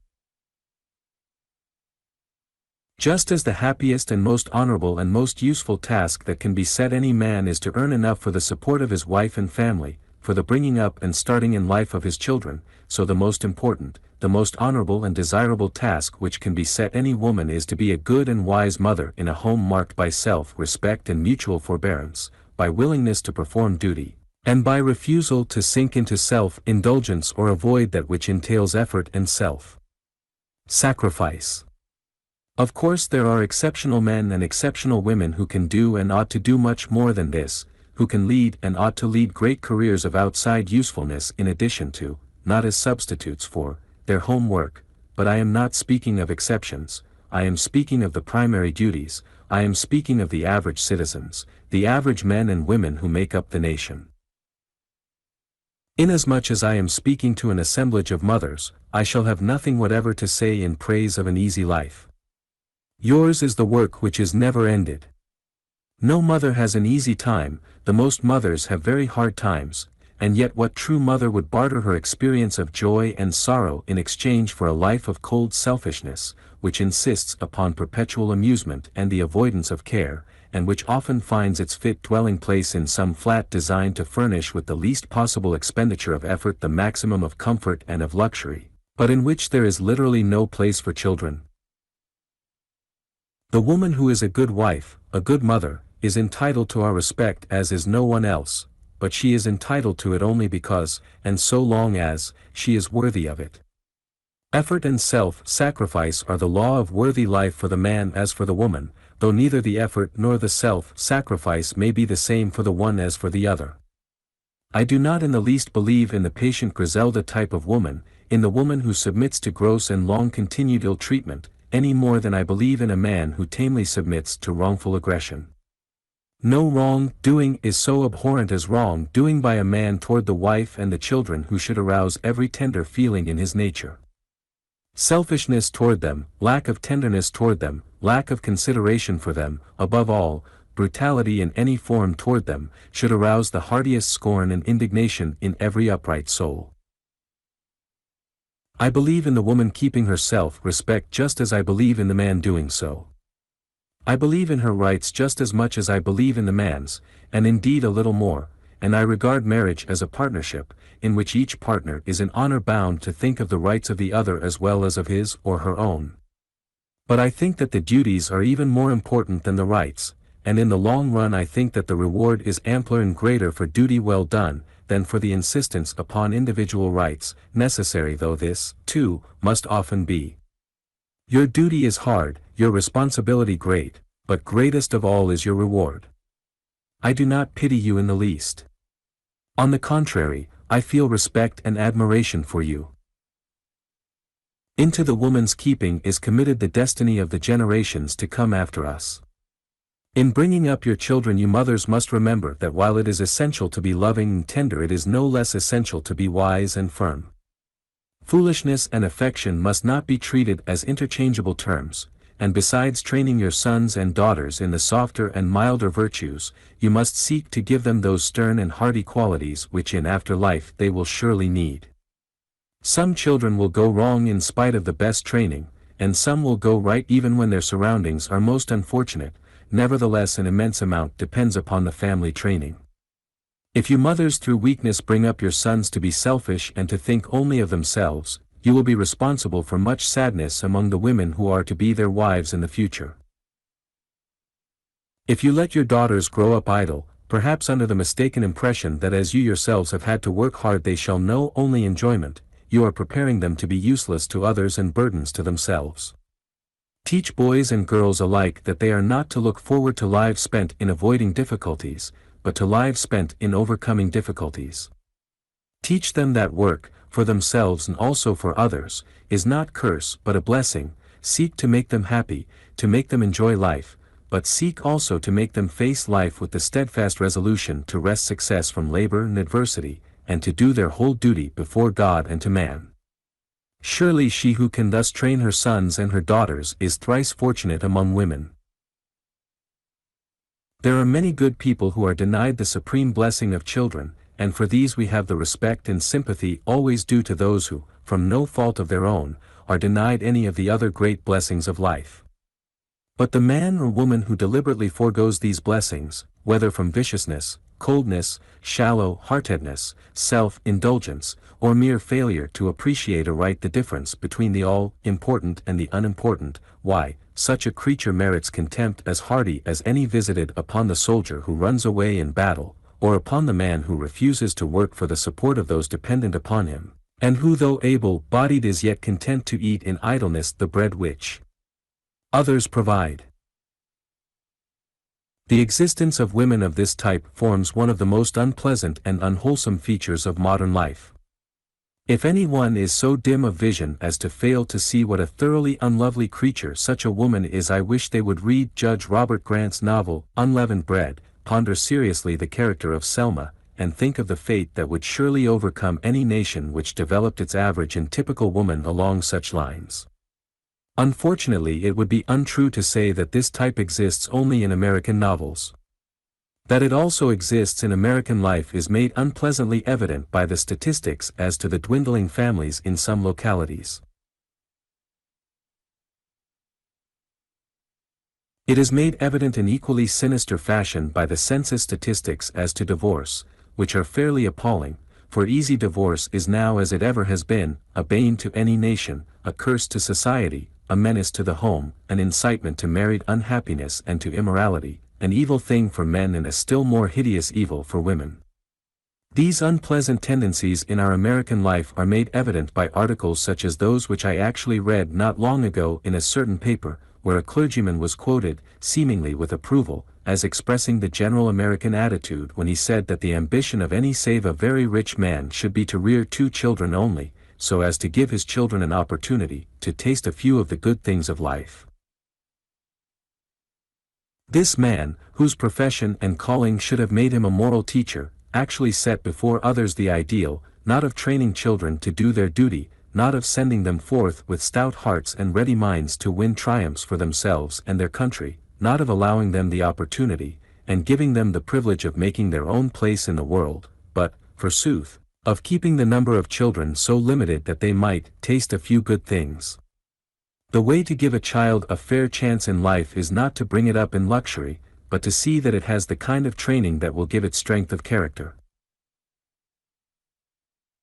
Even apart from the vital question of national life, and regarding only the individual interest of the children themselves, happiness in the true sense is 100-fold more apt to come to any given member of a healthy family of healthy-minded children, well brought up, well educated, but taught that they must shift for themselves, must win their own way, and by their own exertions make their own positions of usefulness. Then it is apt to come to those whose parents themselves have acted on and have trained their children to act on, the selfish and sordid theory that the whole end of life is to taste a few good things. The intelligence of the remark is on a par with its morality, for the most rudimentary mental process would have shown the speaker that if the average family in which there are children contained but 2 children, the nation as a whole would decrease in population so rapidly that in 2 or 3 generations it would very deservedly be on the point of extinction, so that the people who had acted on this base and selfish doctrine would be giving place to others with braver and more robust ideals. Nor would such a result be in any way regrettable, for a race that practiced such doctrine, that is, a race that practiced race suicide, would thereby conclusively show that it was unfit to exist, and that it had better give place to people who had not forgotten the primary laws of their being. To sum up, then, the whole matter is simple enough. If either a race or an individual prefers the pleasure of more effortless ease, of self-indulgence, to the infinitely deeper, the infinitely higher pleasures that come to those who know the toil and the weariness, but also the joy, of hard duty well done, why, that race or that individual must inevitably in the end pay the penalty of leading a life both vapid and ignoble. No man and no woman really worthy of the name can care for the life spent solely or chiefly in the avoidance of risk and trouble and labor. Save in exceptional cases, the prizes worth having in life must be paid for, and the life worth living must be a life of work for a worthy end, and ordinarily of work more for others than for oneself. The woman's task is not easy, no task worth doing is easy, but in doing it, and when she has done it, there shall come to her the highest and holiest joy known to mankind, and having done it, she shall have the reward prophesied in Scripture, for her husband and her children, yes, and all people who realize that her work lies at the foundation of all national happiness and greatness, shall rise up and call her blessed. Alton B. Parker. The Call to Democrats. From a speech opening the National Democratic Convention at Baltimore, Maryland, June, 1912. It is not the wild and cruel methods of revolution and violence that are needed to correct the abuses incident to our government as to all things human. Neither material nor moral progress lies that way. We have made our government and our complicated institutions by appeals to reason, seeking to educate all our people that, day after day, year after year, century after century, they may see more clearly, act more justly, become more and more attached to the fundamental ideas that underlie our society. If we are to preserve undiminished the heritage bequeathed us, and add to it those accretions without which society would perish, we shall need all the powers that the school, the church, the court, the deliberative assembly, and the quiet thought of our people can bring to bear. We are called upon to do battle against the unfaithful guardians of our Constitution and liberties and the hordes of ignorance which are pushing forward only to the ruin of our social and governmental fabric. Too long has the country endured the offenses of the leaders of a party which once knew greatness. Too long have we been blind to the bacchanal of corruption. Too long have we listlessly watched the assembling of the forces that threaten our country and our firesides. The time has come when the salvation of the country demands the restoration to place and power of men of high ideals who will wage unceasing war against corruption in politics, who will enforce the law against both rich and poor, and who will treat guilt as personal and punish it accordingly. What is our duty? To think alike as to men in measures? Impossible. Even for our great party. There is not a reactionary among us. All Democrats are progressives. But it is inevitably human that we shall not all agree that in a single highway is found the only road to progress, or each make the same man of all our worthy candidates his first choice. It is impossible, however, and it is our duty to put aside all selfishness, to consent cheerfully that the majority shall speak for each of us, and to march out of this convention shoulder to shoulder, intoning the praises of our chosen leader, and that will be his due, whichever of the honorable and able men now claiming our attention shall be chosen. John W. Westcott. Nominating Woodrow Wilson. At the National Democratic Convention, Baltimore, Maryland, June, 1912. The New Jersey delegation is commissioned to represent the great cause of democracy and to offer you as its militant and triumphant leader a scholar, not a charlatan, a statesman, not a doctrinaire, a profound lawyer, not a splitter of legal hairs, a political economist, not an egotistical theorist, a practical politician, who constructs, modifies, restrains, without disturbance and destruction, a resistless debater and consummate master of statement, not a mere sophist, a humanitarian, not a defamer of characters and lives, a man whose mind is at once cosmopolitan and composite of America, a gentleman of unpretentious habits, with the fear of God in his heart and the love of mankind exhibited in every act of his life, above all a public servant who has been tried to the uttermost and never found wanting, matchless, unconquerable, the ultimate Democrat, Woodrow Wilson. New Jersey has reasons for her course. Let us not be deceived in our premises. Campaigns of vilification, corruption and false pretense have lost their usefulness. The evolution of national energy is towards a more intelligent morality in politics and in all other relations. The situation admits of no compromise. The temper and purpose of the American public will tolerate no other view. The indifference of the American people to politics has disappeared. Any platform and any candidate not conforming to this vast social and commercial behest will go down to ignominious defeat at the polls. Men are known by what they say and do. They are known by those who hate and oppose them. Many years ago Woodrow Wilson said, "No man is great who thinks himself so, and no man is good who does not try to secure the happiness and comfort of others." This is the secret of his life. The deeds of this moral and intellectual giant are known to all men. They accord, not with the shams and false pretenses of politics, but make national harmony with the millions of patriots determined to correct the wrongs of plutocracy and re-establish the maxims of American liberty in all their regnant beauty and practical effectiveness. New Jersey loves Woodrow Wilson not for the enemies he has made. New Jersey loves him for what he is. New Jersey argues that Woodrow Wilson is the only candidate who can not only make Democratic success a certainty, but secure the electoral vote of almost every state in the Union. New Jersey will endorse his nomination by a majority of 100,000 of her liberated citizens. We are not building for a day, or even a generation, but for all time. New Jersey believes that there is an omniscience in national instinct. That instinct centers in Woodrow Wilson. He has been in political life less than 2 years.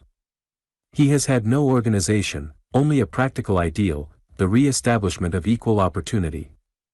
Not his deeds alone, not his immortal words alone, not his personality alone, not his matchless powers alone, but all combined compel national faith and confidence in him.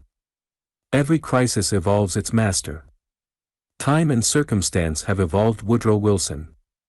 The North, the South, the East, and the West unite in him.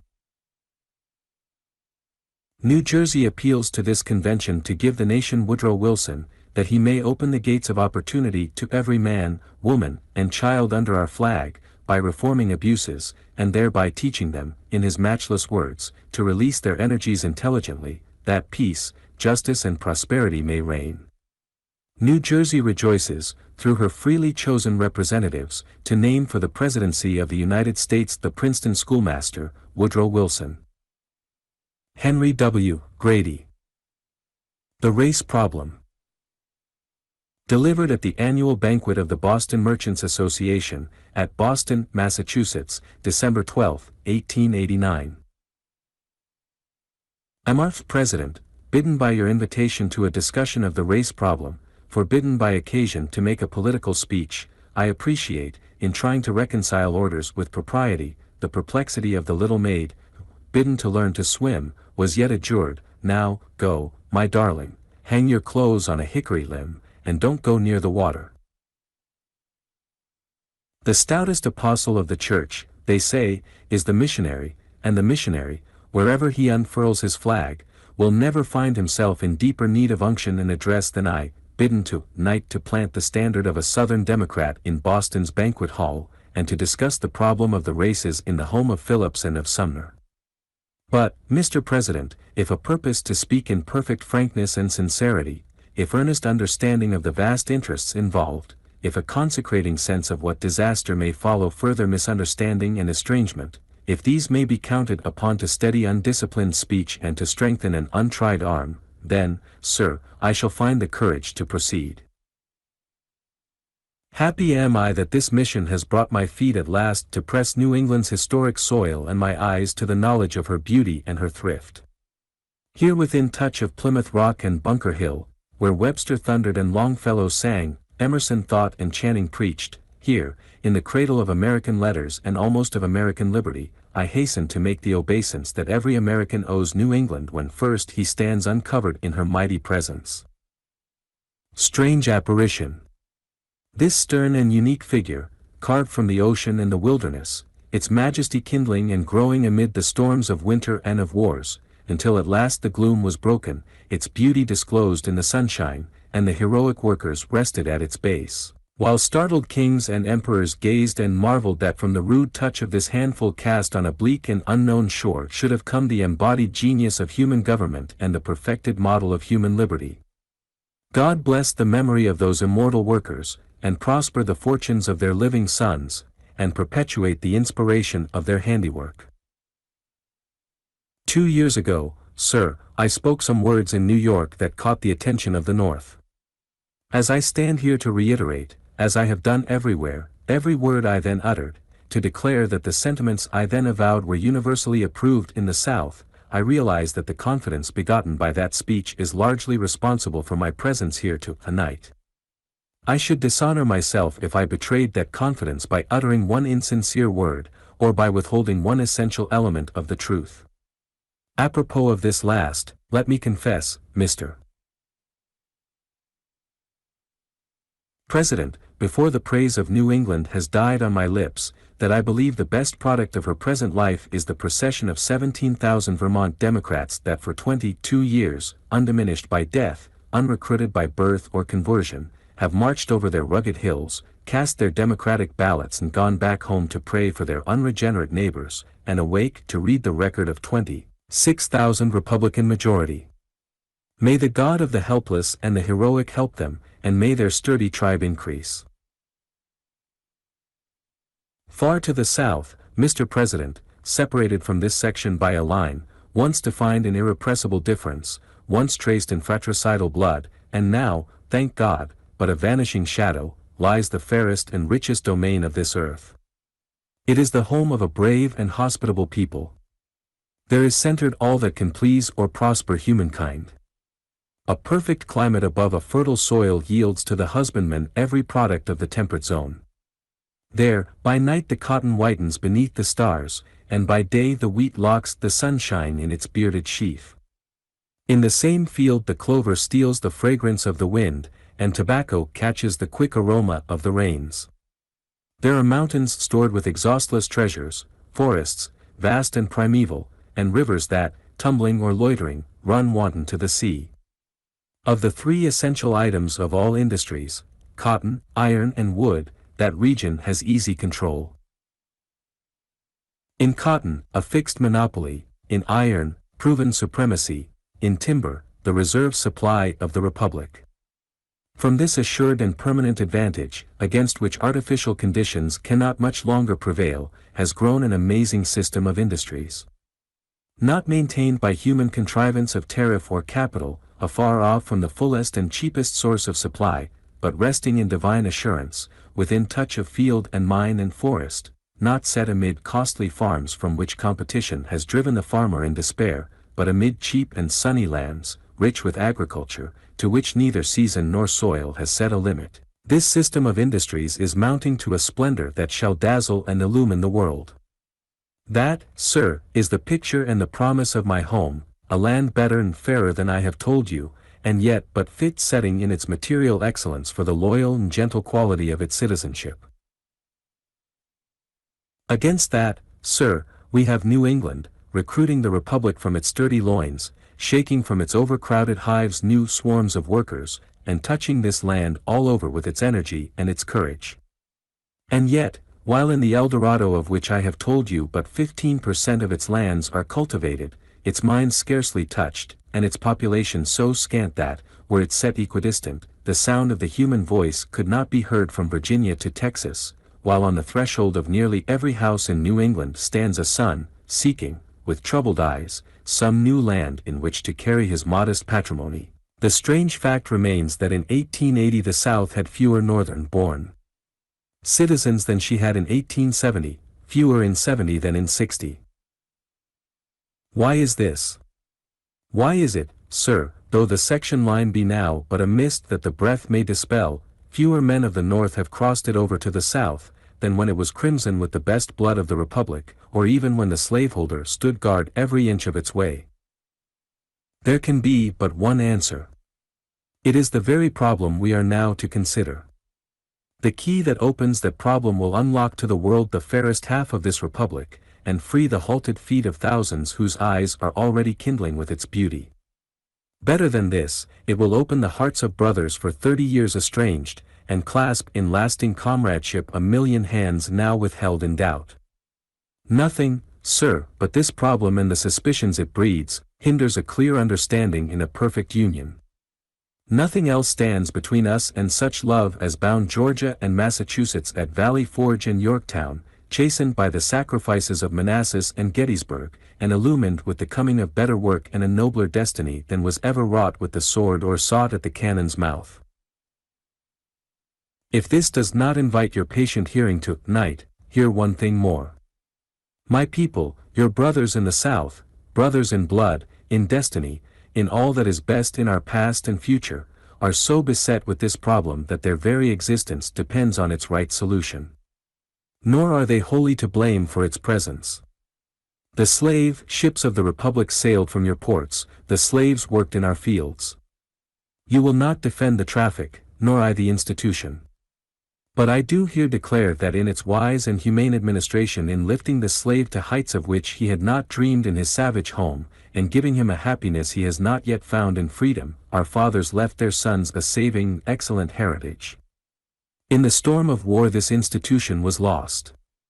I thank God as heartily as you do that human slavery is gone forever from American soil. But the freedman remains. With him, a problem without precedent or parallel. Note its appalling conditions.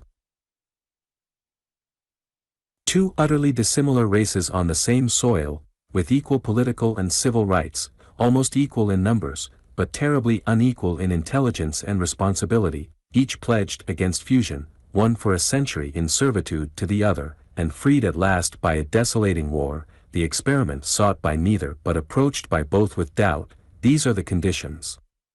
Under these, adverse at every point, we are required to carry these two races in peace and honor to the end.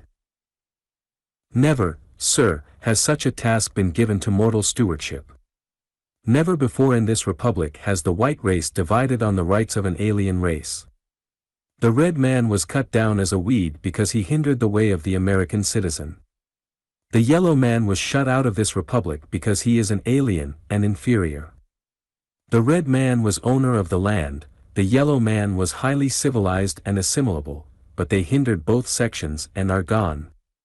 But the black man, affecting but one section, is clothed with every privilege of government and pinned to the soil, and my people commanded to make good at any hazard, and at any cost, his full and equal heirship of American privilege and prosperity. It matters not that every other race has been routed or excluded without rhyme or reason.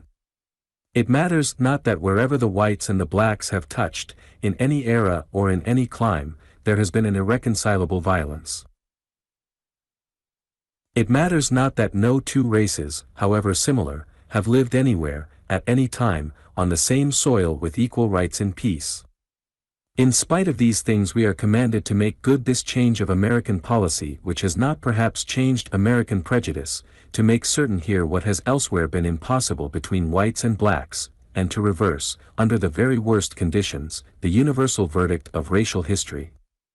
And driven, sir, to this superhuman task with an impatience that brooks no delay, a rigor that accepts no excuse, and a suspicion that discourages frankness and sincerity. We do not shrink from this trial. It is so interwoven with our industrial fabric that we cannot disentangle it if we would, so bound up in our honorable obligation to the world, that we would not if we could. Can we solve it? The God who gave it into our hands, He alone can know.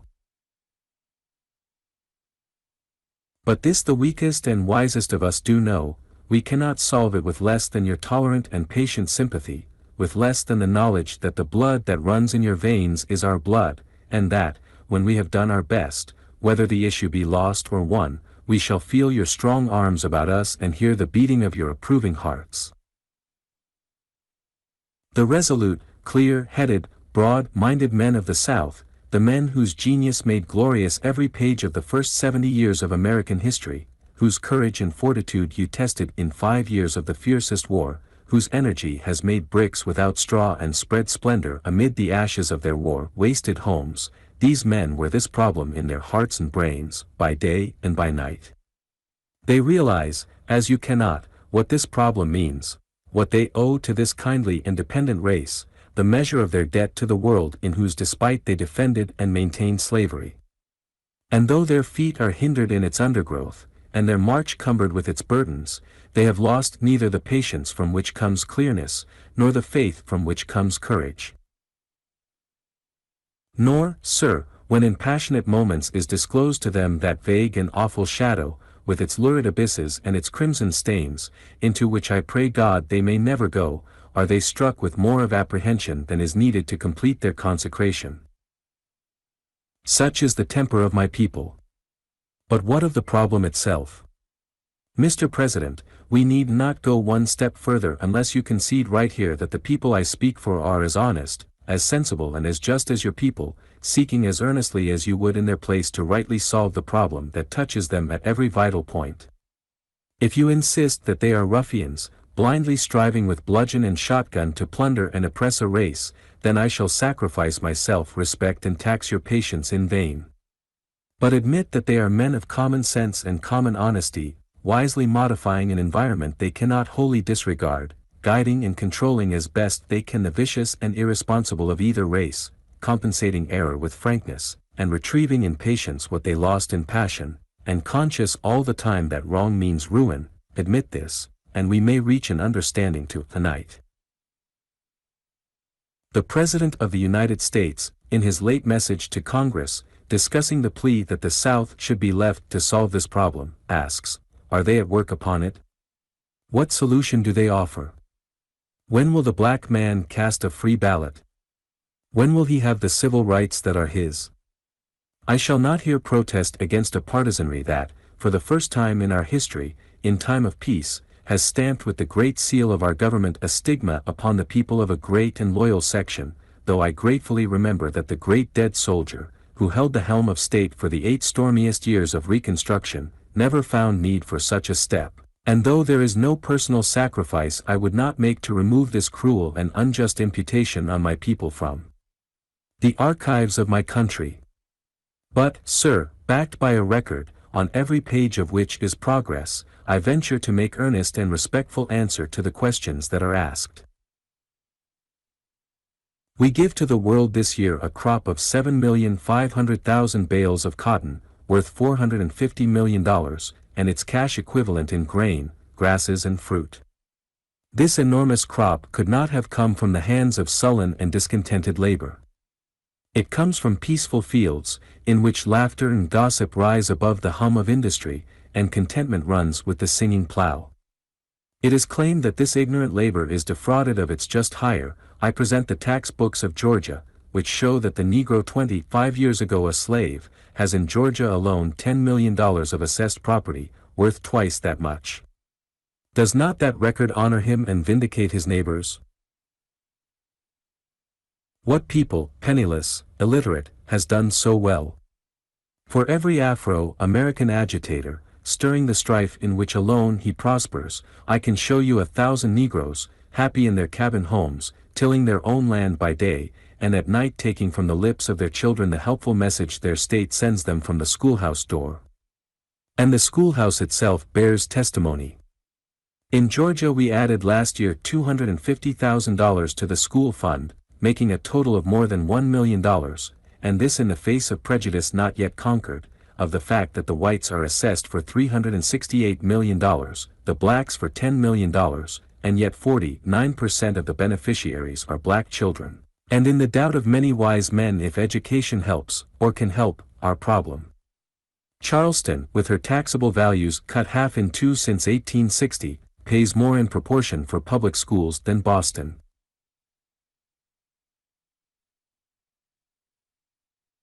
Although it is easier to give much out of much than little out of little, the South, with 1/7 of the taxable property of the country, with relatively larger debt, having received only 1/12 as much of public lands, and having back of its tax books none of the $500 million of bonds that enrich the North, and though it pays annually $26 million to your section as pensions, yet gives nearly 1/6 to the public school fund.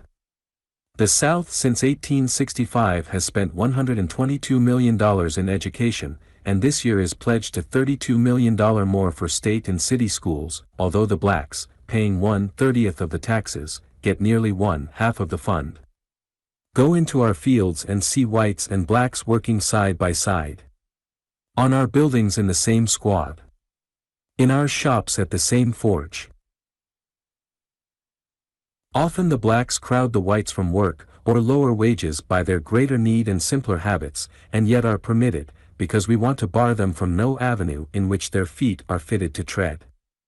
They could not there be elected orators of white universities, as they have been here, but they do enter there 100 useful trades that are closed against them here. We hold it better and wiser to tend the weeds in the garden than to water the exotic in the window. In the South there are Negro lawyers, teachers, editors, dentists, doctors, preachers, multiplying with the increasing ability of their race to support them. In villages and towns they have their military companies equipped from the armories of the state, their churches and societies built and supported largely by their neighbors. What is the testimony of the courts? In penal legislation we have steadily reduced felonies to misdemeanors, and have led the world in mitigating punishment for crime, that we might save, as far as possible, this dependent race from its own weakness. In our penitentiary record 60% of the prosecutors are Negroes, and in every court the Negro criminal strikes the colored juror, that white men may judge his case.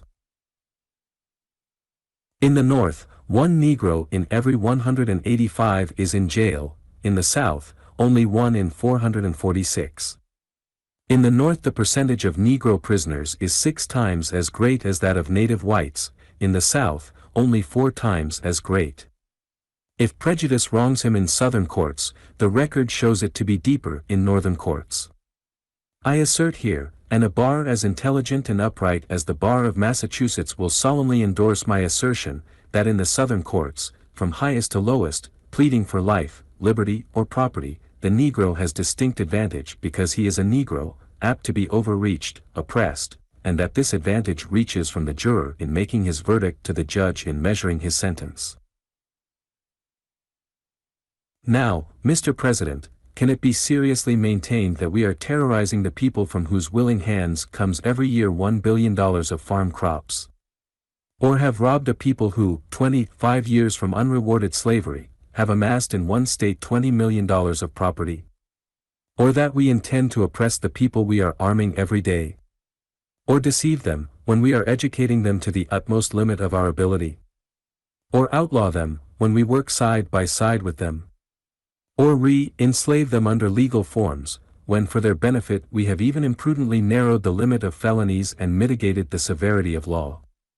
My fellow countrymen, as you yourselves may sometimes have to appeal at the bar of human judgment for justice and for right, give to my people to night the fair and unanswerable conclusion of these incontestable facts. But it is claimed that under this fair seeming there is disorder and violence. This I admit. And there will be until there is one ideal community on earth after which we may pattern. But how widely is it misjudged? It is hard to measure with exactness whatever touches the Negro. His helplessness, his isolation, his century of servitude, these dispose us to emphasize and magnify his wrongs. This disposition, inflamed by prejudice and partisanry, has led to injustice and delusion. Lawless men may ravage a county in Iowa and it is accepted as an incident. In the South, a drunken row is declared to be the fixed habit of the community. Regulators may whip vagabonds in Indiana by platoons and it scarcely arrests attention. A chance collision in the South among relatively the same classes is gravely accepted as evidence that one race is destroying the other. We might as well claim that the Union was ungrateful to the colored soldier who followed its flag because a Grand Army post in Connecticut closed its doors to a Negro veteran as for you to give racial significance to every incident in the South, or to accept exceptional grounds as the rule of our society. I am not one of those who becloud American honor with the parade of the outrages of either section, and belie American character by declaring them to be significant and representative. I prefer to maintain that they are neither, and stand for nothing but the passion and sin of our poor fallen humanity. If society, like a machine, were no stronger than its weakest part, I should despair of both sections. But, knowing that society, sentient and responsible in every fiber, can mend and repair until the whole has the strength of the best, I despair of neither. These gentlemen who come with me here, knit into Georgia's busy life as they are, never saw, I dare assert, an outrage committed on a Negro. And if they did, no one of you would be swifter to prevent or punish. It is through them, and the men and women who think with them, making 9/10 of every Southern community, that these two races have been carried thus far with less of violence than would have been possible anywhere else on earth. And in their fairness and courage and steadfastness, more than in all the laws that can be passed, or all the bayonets that can be mustered, is the hope of our future. When will the blacks cast a free ballot? When ignorance anywhere is not dominated by the will of the intelligent, when the laborer anywhere casts a vote unhindered by his boss, when the vote of the poor anywhere is not influenced by the power of the rich, when the strong and the steadfast do not everywhere control the suffrage of the weak and shiftless, then, and not till then, will the ballot of the Negro be free. The white people of the South are banded, Mr. President, not in prejudice against the blacks, not in sectional estrangement, not in the hope of political dominion, but in a deep and abiding necessity. Here is this vast ignorant and purchasable vote, clannish, credulous, impulsive, and passionate, tempting every art of the demagogue, but insensible to the appeal of the statesman. Wrongly started, in that it was led into alienation from its neighbor and taught to rely on the protection of an outside force, it cannot be merged and lost in the two great parties through logical currents, for it lacks political conviction and even that information on which conviction must be based. It must remain a faction, strong enough in every community to control on the slightest division of the whites. Under that division it becomes the prey of the cunning and unscrupulous of both parties.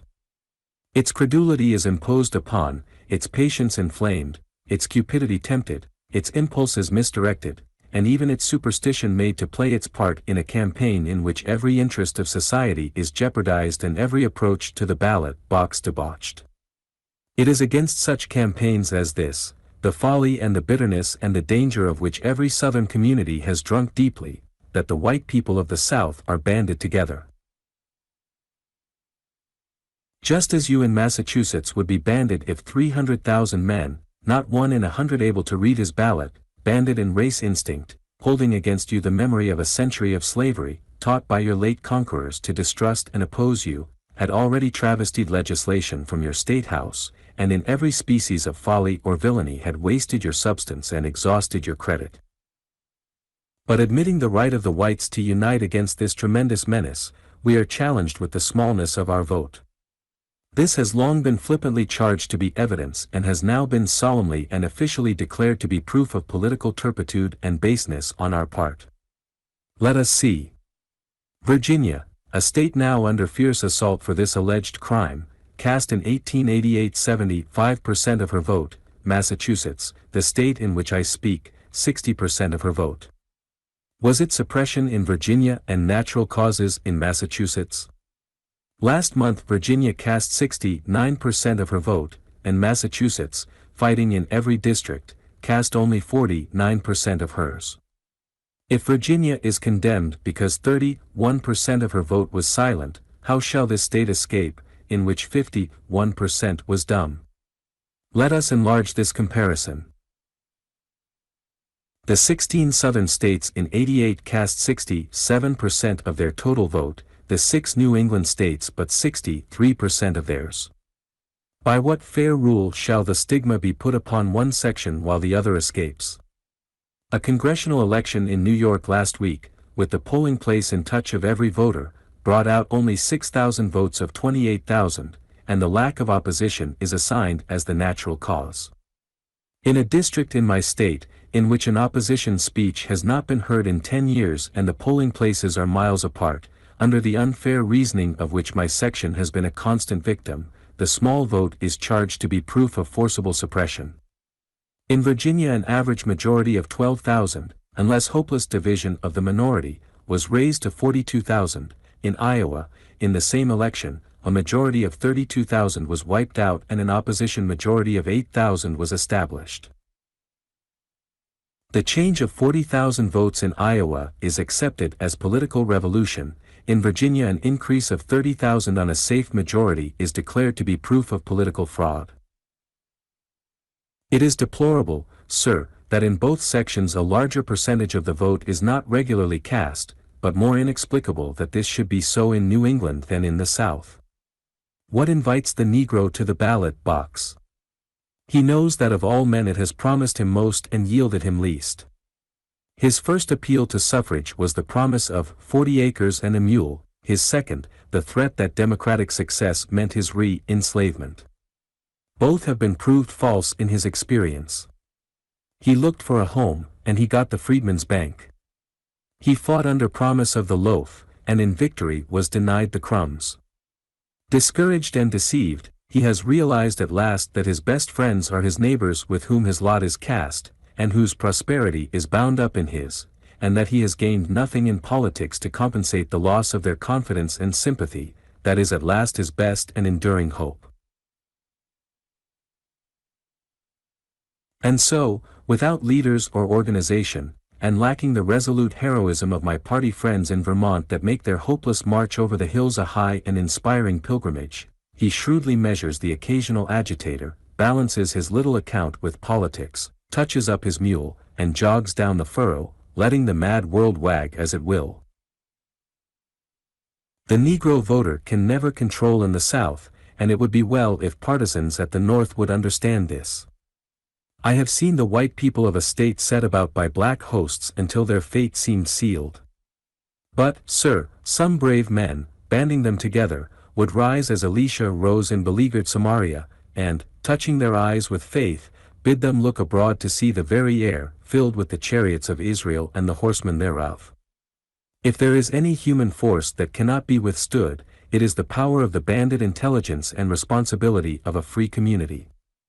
Against it, numbers and corruption cannot prevail. It cannot be forbidden in the law or divorced in force. It is the inalienable right of every free community, the just and righteous safeguard against an ignorant or corrupt suffrage. It is on this, sir, that we rely in the South. Not the cowardly menace of mask or shotgun, but the peaceful majesty of intelligence and responsibility, massed and unified for the protection of its homes and the preservation of its liberty. That, sir, is our reliance and our hope, and against it all the powers of earth shall not prevail. It is just as certain that Virginia would come back to the unchallenged control of her white race, that before the moral and material power of her people once more unified, opposition would crumble until its last desperate leader was left alone, vainly striving to rally his disordered hosts, as that night should fade in the kindling glory of the sun. You may pass force bills, but they will not avail. You may surrender your own liberties to federal election law, you may submit, in fear of a necessity that does not exist, that the very form of this government may be changed, you may invite federal interference with the New England town meeting, that has been for 100 years the guarantee of local government in America, this old state, which holds in its charter the boast that it is a free and independent commonwealth, may deliver its election machinery into the hands of the government it helped to create, but never, sir, will a single state of this Union, North or South, be delivered again to the control of an ignorant and inferior race. We wrested our state governments from Negro supremacy when the federal drumbeat rolled closer to the ballot box, and federal bayonets hedged it deeper about than will ever again be permitted in this free government. But, sir, though the cannon of this republic thundered in every voting district in the South, we still should find in the mercy of God the means and the courage to prevent its re-establishment. I regret, sir, that my section, hindered with this problem, stands in seeming estrangement to the North. If, sir, any man will point out to me a path down which the white people of the South, divided, may walk in peace and honor, I will take that path, though I take it alone, for at its end, and nowhere else, I fear, is to be found the full prosperity of my section and the full restoration of this Union. But, sir, if the Negro had not been enfranchised, the South would have been divided and the Republic united. His enfranchisement, against which I enter no protest, holds the South united and compact. What solution, then, can we offer for the problem?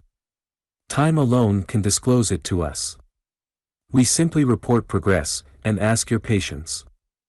If the problem be solved at all, and I firmly believe it will, though nowhere else has it been, it will be solved by the people most deeply bound in interest, most deeply pledged in honor to its solution. I had rather see my people render back this question rightly solved than to see them gather all the spoils over which faction has contended since Catiline conspired and Caesar fought. Meantime we treat the Negro fairly, measuring to him justice in the fullness the strong should give to the weak, and leading him in the steadfast ways of citizenship, that he may no longer be the prey of the unscrupulous and the sport of the thoughtless. We open to him every pursuit in which he can prosper, and seek to broaden his training and capacity. We seek to hold his confidence and friendship, and to pin him to the soil with ownership, that he may catch in the fire of his own hearthstone that sense of responsibility the shiftless can never know. And we gather him into that alliance of intelligence and responsibility that, though it now runs close to racial lines, welcomes the responsible and intelligent of any race. By this course, confirmed in our judgment, and justified in the progress already made, we hope to progress slowly but surely to the end. The love we feel for that race, you cannot measure nor comprehend. As I attest it here, the spirit of my old black mammy, from her home up there, looks down to bless, and through the tumult of this night steals the sweet music of her croonings as 30 years ago she held me in her black arms and led me smiling to sleep. This scene vanishes as I speak, and I catch a vision of an old southern home with its lofty pillars and its white pigeons fluttering down through the golden air. I see women with strained and anxious faces, and children alert yet helpless. I see night come down with its dangers and its apprehensions, and in a big homely room I feel on my tired head the touch of loving hands, now worn and wrinkled, but fairer to me yet than the hands of mortal woman, and stronger yet to lead me than the hands of mortal man, as they lay a mother's blessing there, while at her knees, the truest altar I yet have found, I thank God that she is safe in her sanctuary, because her slaves, sentinel in the silent cabin, or guard at her chamber door, put a black man's loyalty between her and danger. I catch another vision. The crisis of battle, a soldier, struck, staggering, fallen. I see a slave, scuffing through the smoke, winding his black arms about the fallen form, reckless of hurtling death, bending his trusty face to catch the words that tremble on the stricken lips, so wrestling meantime with agony that he would lay down his life in his master's stead. I see him by the weary bedside, ministering with uncomplaining patience, praying with all his humble heart that God will lift his master up, until death comes in mercy and in honor to still the soldier's agony and seal the soldier's life. I see him by the open grave, mute, motionless, uncovered, suffering for the death of him who in life fought against his freedom.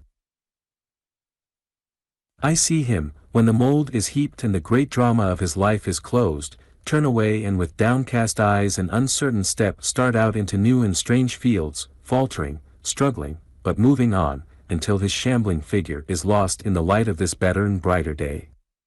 And from the grave comes a voice, saying, "Follow him. Put your arms about him in his need, even as he put his about me. Be his friend as he was mine." And out into this new world, strange to me as to him, dazzling, bewildering both, I follow. And may God forget my people, when they forget these. Whatever the future may hold for them, whether they plod along in the servitude from which they have never been lifted since the Cyrenian was laid hold upon by the Roman soldiers, and made to bear the cross of the fainting Christ, whether they find homes again in Africa, and thus hasten the prophecy of the psalmist, who said, "And suddenly Ethiopia shall hold out her hands unto God," whether forever dislocated and separate, they remain a weak people, beset by stronger, and exist, as the Turk, who lives in the jealousy rather than in the conscience of Europe, or whether in this miraculous republic they break through the caste of 20 centuries and, belying universal history, reach the full stature of citizenship, and in peace maintain it, we shall give them uttermost justice and abiding friendship. And whatever we do, into whatever seeming estrangement we may be driven, nothing shall disturb the love we bear this republic, or mitigate our consecration to its service. I stand here, Mr. President, to profess no new loyalty. When General Lee, whose heart was the temple of our hopes, and whose arm was clothed with our strength, renewed his allegiance to this government at Appendix, he spoke from a heart too great to be false, and he spoke for every honest man from Maryland to Texas. From that day to this Hamilcar has nowhere in the South sworn young Hannibal to hatred and vengeance, but everywhere to loyalty and to love. Witness the veteran standing at the base of a Confederate monument, above the graves of his comrades, his empty sleeve tossing in the April wind, adjuring the young men about him to serve as earnest and loyal citizens the government against which their fathers fought. This message, delivered from that sacred presence, has gone home to the hearts of my fellows. And, sir, I declare here, if physical courage be always equal to human aspiration, that they would die, sir, if need be, to restore this republic their fathers fought to dissolve. Such, Mr. President, is this problem as we see it, such is the temper in which we approach it, such the progress made. What do we ask of you? First, patience, out of this alone can come perfect work. Second, confidence, in this alone can you judge fairly. Third, sympathy, in this you can help us best. Fourth, give us your sons as hostages. When you plant your capital in millions, send your sons that they may know how true are our hearts and may help to swell the Caucasian current until it can carry without danger this black infusion. Fifth, loyalty to the Republic, for there is sectionalism in loyalty as in estrangement. This hour little needs the loyalty that is loyal to one section and yet holds the other in enduring suspicion and estrangement. Give us the broad and perfect loyalty that loves and trusts Georgia alike with Massachusetts, that knows no South, no North, no East, no West, but endears with equal and patriotic love every foot of our soil, every state of our Union. A mighty duty, sir, and a mighty inspiration impels every one of us to night to lose in patriotic consecration whatever estranges, whatever divides. We, sir, are Americans, and we stand for human liberty. The uplifting force of the American idea is under every throne on earth. France, Brazil, these are our victories. To redeem the earth from kingcraft and oppression, this is our mission. And we shall not fail. God has sown in our soil the seed of his millennial harvest, and he will not lay the sickle to the ripening crop until his full and perfect day has come. Our history, sir, has been a constant and expanding miracle, from Plymouth Rock and Jamestown, all the way, even from the hour when from the voiceless and traceless ocean a new world rose to the sight of the inspired sailor. As we approach the 4th centennial of that stupendous day, when the old world will come to marvel and to learn amid our gathered treasures, let us resolve to crown the miracles of our past with the spectacle of a republic, compact, united, indissoluble in the bonds of love, loving from the lakes to the Gulf, the wounds of war healed in every heart as on every hill, serene and resplendent at the summit of human achievement and earthly glory, blazing out the path and making clear the way up which all the nations of the earth must come in God's appointed time. William McKinley. Last speech. Delivered at the World's Fair, Buffalo, New York, on September 5, 1901, the day before he was assassinated. I am glad again to be in the city of Buffalo and exchange greetings with her people, to whose generous hospitality I am not a stranger, and with whose goodwill I have been repeatedly and signally honored. Today I have additional satisfaction in meeting and giving welcome to the foreign representatives assembled here, whose presence and participation in this exposition have contributed in so marked a degree to its interest and success. To the Commissioners of the Dominion of Canada and the British Colonies, the French Colonies, the Republics of Mexico and of Central and South America, and the Commissioners of Cuba and Puerto Rico, who share with us in this undertaking, we give the hand of fellowship and felicitate with them upon the triumphs of art, science, education and manufacture which the old has bequeathed to the new century.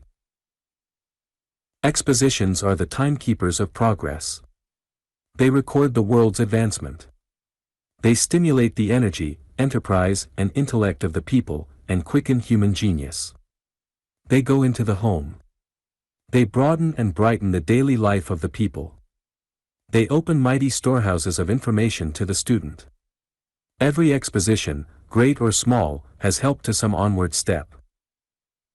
Comparison of ideas is always educational and, as such, instructs the brain and hand of man.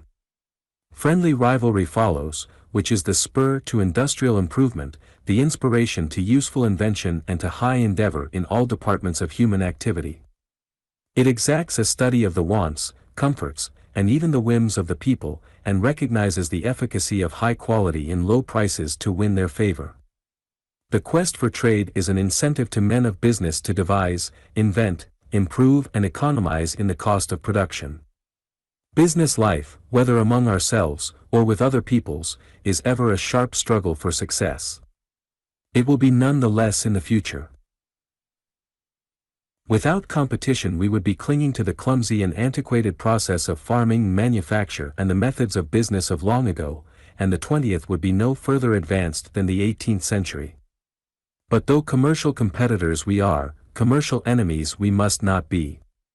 The Pan-American Exposition has done its work thoroughly, presenting in its exhibits evidences of the highest skill in illustrating the progress of the human family in the Western Hemisphere. This portion of the earth has no cause for humiliation for the part it has performed in the march of civilization. It has not accomplished everything, far from it. It has simply done its best, and without vanity or boastfulness, and recognizing the manifold achievements of others it invites the friendly rivalry of all the powers in the peaceful pursuits of trade and commerce, and will cooperate with all in advancing the highest and best interests of humanity. The wisdom and energy of all the nations are none too great for the world work. The success of art, science, industry and invention is an international asset and a common glory. After all, how near one to the other is every part of the world. Modern inventions have brought into close relation widely separated peoples and make them better acquainted. Geographic and political divisions will continue to exist, but distances have been effaced. Swift ships and fast trains are becoming cosmopolitan. They invade fields which a few years ago were impenetrable. The world's products are exchanged as never before, and with increasing transportation facilities come increasing knowledge and larger trade. Prices are fixed with mathematical precision by supply and demand. The world's selling prices are regulated by market and crop reports. We travel greater distances in a shorter space of time and with more ease than was ever dreamed of by the fathers. Isolation is no longer possible or desirable. The same important news is read, though in different languages, the same day in all Christendom. The telegraph keeps us advised of what is occurring everywhere, and the press foreshadows, with more or less accuracy, the plans and purposes of the nations. Market prices of products and of securities are hourly known in every commercial mart, and the investments of the people extend beyond their own national boundaries into the remotest parts of the earth. Vast transactions are conducted and international exchanges are made by the tick of the cable. Every event of interest is immediately bulletined. The quick gathering and transmission of news, like rapid transit, are of recent origin, and are only made possible by the genius of the inventor and the courage of the investor. It took a special messenger of the government, with every facility known at the time for rapid travel, 19 days to go from the city of Washington to New Orleans with a message to General Jackson that the war with England had ceased and a treaty of peace had been signed. How different now! We reached General Miles, in Puerto Rico, and he was able through the military telegraph to stop his army on the firing line with the message that the United States and Spain had signed a protocol suspending hostilities. We knew almost instanter of the first shots fired at Santiago, and the subsequent surrender of the Spanish forces was known at Washington within less than an hour of its consummation. The first ship of Cervera's fleet had hardly emerged from that historic harbor when the fact was flashed to our capital, and the swift destruction that followed was announced immediately through the wonderful medium of telegraphy. So accustomed are we to safe and easy communication with distant lands that its temporary interruption, even in ordinary times, results in loss and inconvenience. We shall never forget the days of anxious waiting and suspense when no information was permitted to be sent from Pekin, and the diplomatic representatives of the nations in China, cut off from all communication, inside and outside of the walled capital, were surrounded by an angry and misguided mob that threatened their lives, nor the joy that thrilled the world, and a single message from the government of the United States brought through our minister the first news of the safety of the besieged diplomats. At the beginning of the 19th century there was not a mile of steam railroad on the globe. Now there are enough miles to make it circuit many times. Then there was not a line of electric telegraph. Now we have a vast mileage traversing all lands and seas. God and man have linked the nations together. No nation can longer be indifferent to any other. And as we are brought more and more in touch with each other, the less occasion is there for misunderstandings, and the stronger the disposition, when we have differences, to adjust them in the court of arbitration, which is the noblest forum for the settlement of international disputes. My fellow citizens, trade statistics indicate that this country is in a state of unexampled prosperity. The figures are almost appalling. They show that we are utilizing our fields and forests and mines, and that we are furnishing profitable employment to the millions of workingmen throughout the United States, bringing comfort and happiness to their homes, and making it possible to lay by savings for old age and disability. That all the people are participating in this great prosperity is seen in every American community and shown by the enormous and unprecedented deposits in our savings banks. Our duty in the care and security of these deposits and their safe investment demands the highest integrity and the best business capacity of those in charge of these depositories of the people's earnings. We have a vast and intricate business, built up through years of toil and struggle in which every part of the country has its stake, which will not permit of either neglect or of undue selfishness. No narrow, sordid policy will subserve it. The greatest skill and wisdom on the part of manufacturers and producers will be required to hold and increase it. Our industrial enterprises, which have grown to such great proportions, affect the homes and occupations of the people and the welfare of the country. Our capacity to produce has developed so enormously and our products have so multiplied that the problem of more markets requires our urgent and immediate attention. Only a broad and enlightened policy will keep what we have. No other policy will get more. In these times of marvelous business energy and gain we ought to be looking to the future, strengthening the weak places in our industrial and commercial systems, that we may be ready for any storm or strain. By sensible trade arrangements which will not interrupt our home production we shall extend the outlets for our increasing surplus. A system which provides a mutual exchange of commodities is manifestly essential to the continued and healthful growth of our export trade. We must not repose in the fancied security that we can forever sell everything and buy little or nothing. If such a thing were possible it would not be best for us or for those with whom we deal. We should take from our customers such of their products as we can use without harm to our industries and labor. Reciprocity is the natural outgrowth of our wonderful industrial development under the domestic policy now firmly established.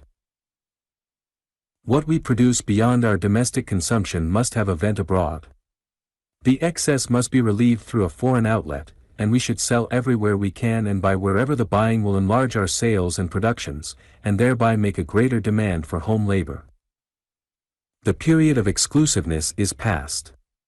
The expansion of our trade and commerce is the pressing problem. Commercial wars are unprofitable. A policy of goodwill and friendly trade relations will prevent reprisals. Reciprocity treaties are in harmony with the spirit of the times, measures of retaliation are not. If, perchance, some of our tariffs are no longer needed for revenue or to encourage and protect our industries at home, why should they not be employed to extend and promote our markets abroad? Then, too, we have inadequate steamship service. New lines of steamships have already been put in commission between the Pacific coast ports of the United States and those on the western coasts of Mexico and Central and South America. These should be followed up with direct steamship lines between the western coast of the United States and South American ports. One of the needs of the times is direct commercial lines from our vast fields of production to the fields of consumption that we have but barely touched. Next in advantage to having the thing to sell is to have the conveyance to carry it to the buyer. We must encourage our merchant marine. We must have more ships. They must be under the American flag, built and manned and owned by Americans. These will not only be profitable in a commercial sense, they will be messengers of peace and amity wherever they go.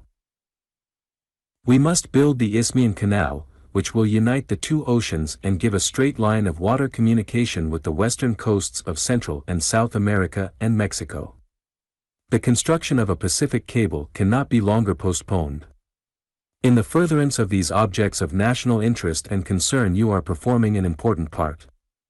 This exposition would have touched the heart of that American statesman whose mind was ever alert and thought ever constant for a larger commerce and a truer fraternity of the republics of the New World. His broad American spirit is felt and manifested here. He needs no identification to an assemblage of Americans anywhere, for the name of Blaine is inseparably associated with the Pan-American movement which finds here practical and substantial expression, and which we all hope will be firmly advanced by the Pan-American Congress that assembles this autumn in the capital of Mexico.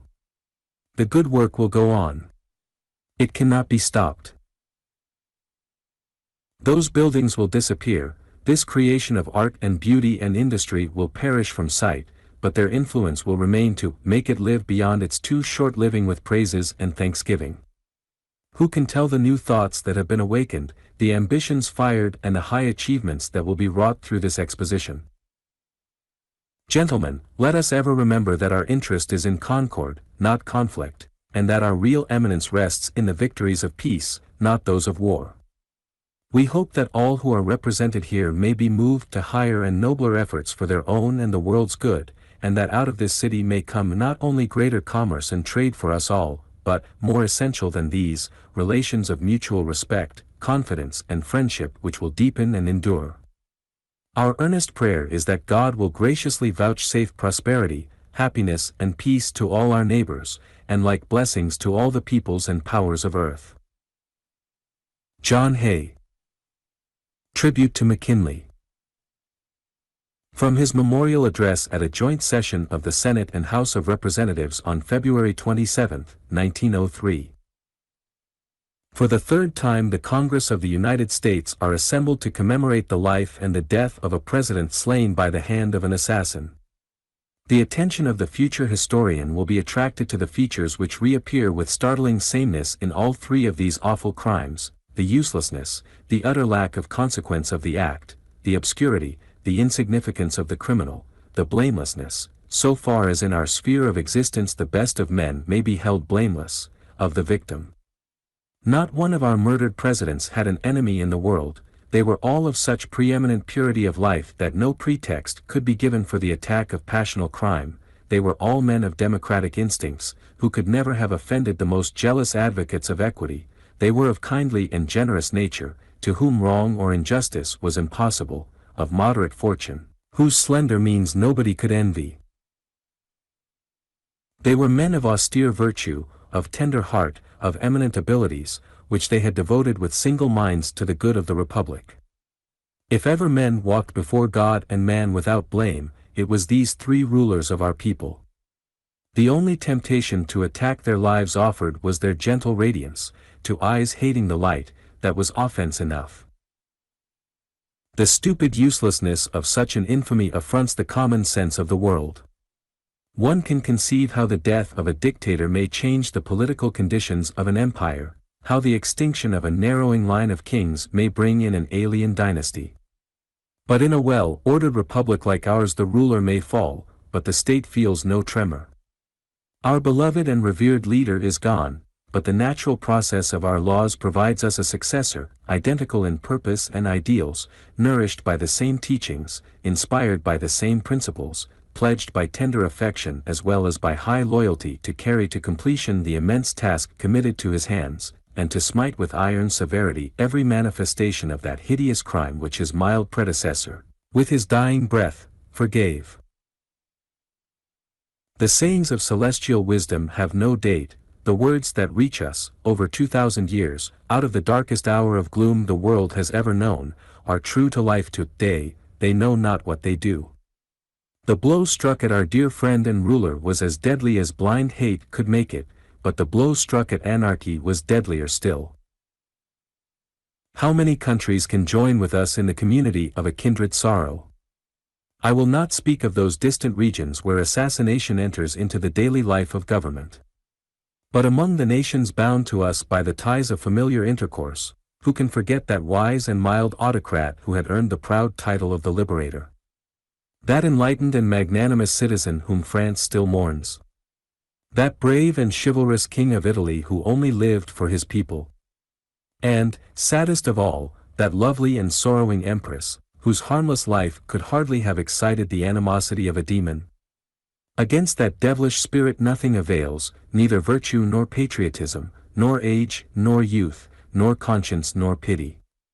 We cannot even say that education is a sufficient safeguard against this baleful evil, for most of the wretches whose crimes have so shocked humanity in recent years were men not unlettered, who have gone from the common schools, through murder to the scaffold. The life of William McKinley was, from his birth to his death, typically American. There is no environment, I should say, anywhere else in the world which could produce just such a character. He was born into that way of life which elsewhere is called the middle class, but which in this country is so nearly universal as to make of other classes an almost negligible quantity. He was neither rich nor poor, neither proud or humble. He knew no hunger he was not sure of satisfying, no luxury which could enervate mind or body. His parents were sober, God-fearing people, intelligent and upright, without pretension and without humility.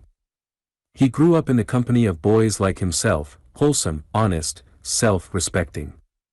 They looked down on nobody, they never felt it possible they could be looked down upon.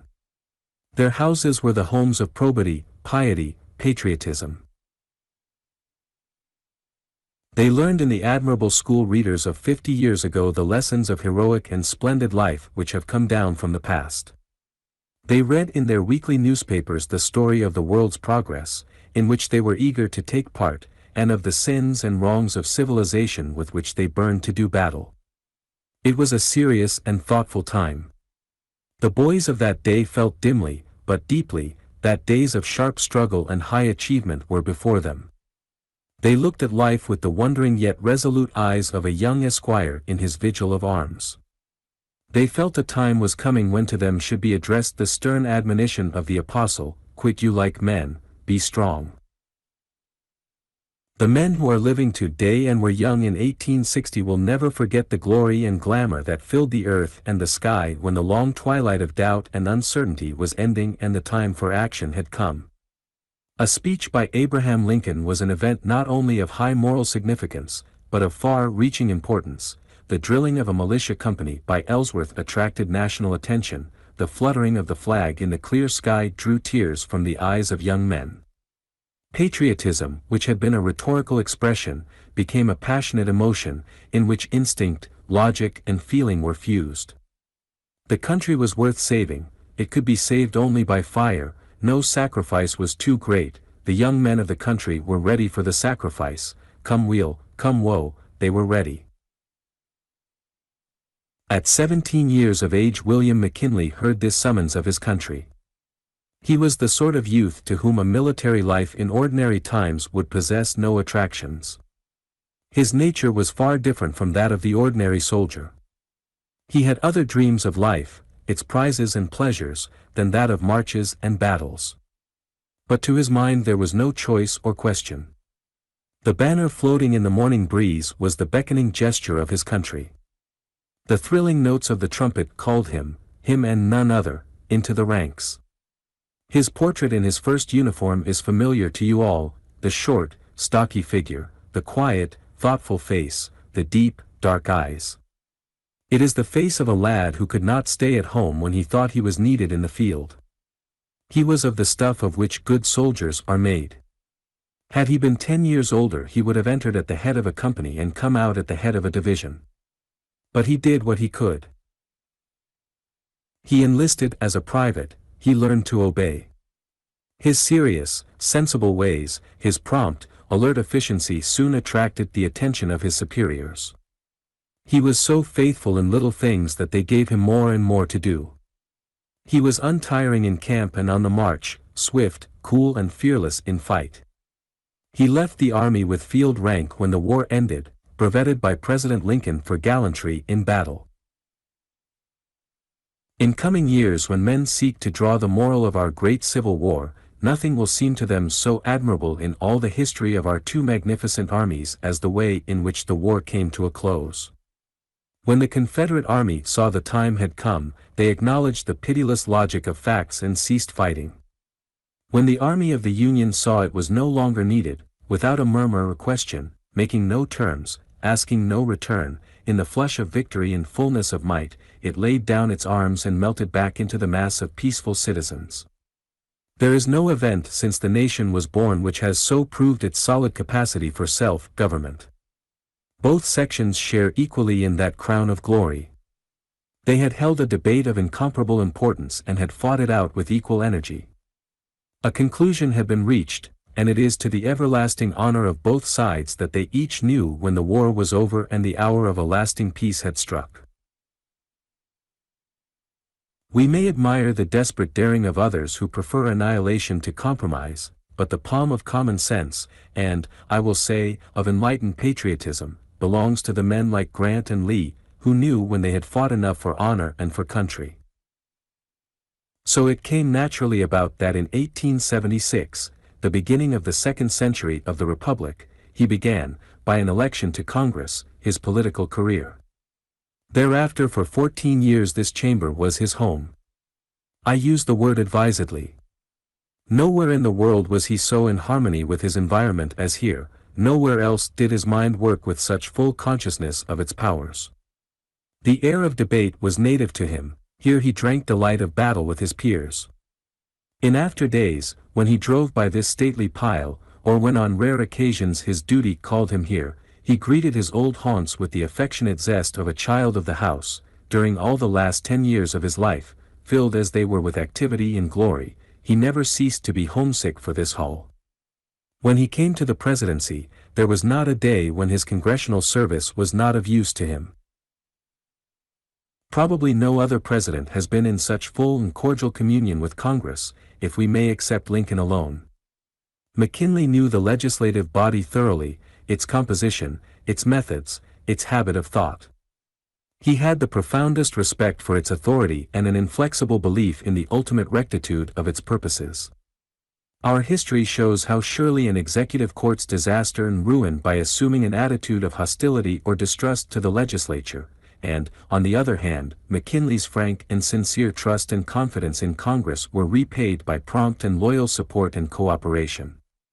During his entire term of office this mutual trust and regard, so essential to the public welfare, was never shadowed by a single cloud. When he came to the presidency he confronted a situation of the utmost difficulty, which might well have appalled a man of less serene and tranquil self-confidence. There had been a state of profound commercial and industrial depression from which his friends had said his election would relieve the country. Our relations with the outside world left much to be desired. The feeling between the northern and southern sections of the Union was lacking in the cordiality which was necessary to the welfare of both. Hawaii had asked for annexation and had been rejected by the preceding administration. There was a state of things in the Caribbean which could not permanently endure. Our neighbor's house was on fire, and there were grave doubts as to our rights and duties in the premises. A man either weak or rash, either irresolute or headstrong, might have brought ruin on himself and incalculable harm to the country. The least desirable form of glory to a man of his habitual mood and temper, that of successful war, was nevertheless conferred upon him by uncontrollable events. He felt it must come, he deplored its necessity, he strained almost to breaking his relations with his friends, in order, first to prevent and then to postpone it to the latest possible moment. But when the die was cast, he labored with the utmost energy and ardor, and with an intelligence in military matters which showed how much of the soldier still survived in the mature statesman, to push forward the war to a decisive close. War was an anguish to him, he wanted it short and conclusive. His merciful zeal communicated itself to his subordinates, and the war, so long dreaded, whose consequences were so momentous, ended in 100 days. Mr. McKinley was re-elected by an overwhelming majority. There had been little doubt of the result among well-informed people, but when it was known, a profound feeling of relief and renewal of trust were evident among the leaders of capital and industry, not only in this country, but everywhere. They felt that the immediate future was secure, and that trade and commerce might safely push forward in every field of effort and enterprise. He felt that the harvest time was come, to garner in the fruits of so much planting and culture, and he was determined that nothing he might do or say should be liable to the reproach of a personal interest. Let us say frankly he was a party man, he believed the policies advocated by him and his friends counted for much in the country's progress and prosperity. He hoped in his second term to accomplish substantial results in the development and affirmation of those policies. I spent a day with him shortly before he started on his fateful journey to Buffalo. Never had I seen him higher in hope and patriotic confidence. He was gratified to the heart that we had arranged a treaty which gave us a free hand in the isthmus. In fancy he saw the canal already built and the argosies of the world passing through it in peace and amity. He saw in the immense evolution of American trade the fulfillment of all his dreams, the reward of all his labors.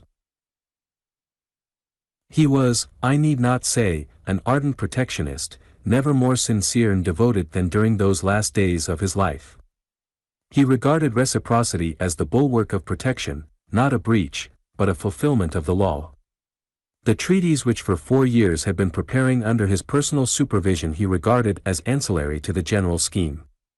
He was opposed to any revolutionary plan of change in the existing legislation. He was careful to point out that everything he had done was in faithful compliance with the law itself. In that mood of high hope, of generous expectation, he went to Buffalo, and there, on the threshold of eternity, he delivered that memorable speech, worthy for its loftiness of tone, its blameless morality, its breadth of view, to be regarded as his testament to the nation. Through all his pride of country and his joy of its success runs the note of solemn warning, as in Kipling's noble hymn, lest we forget.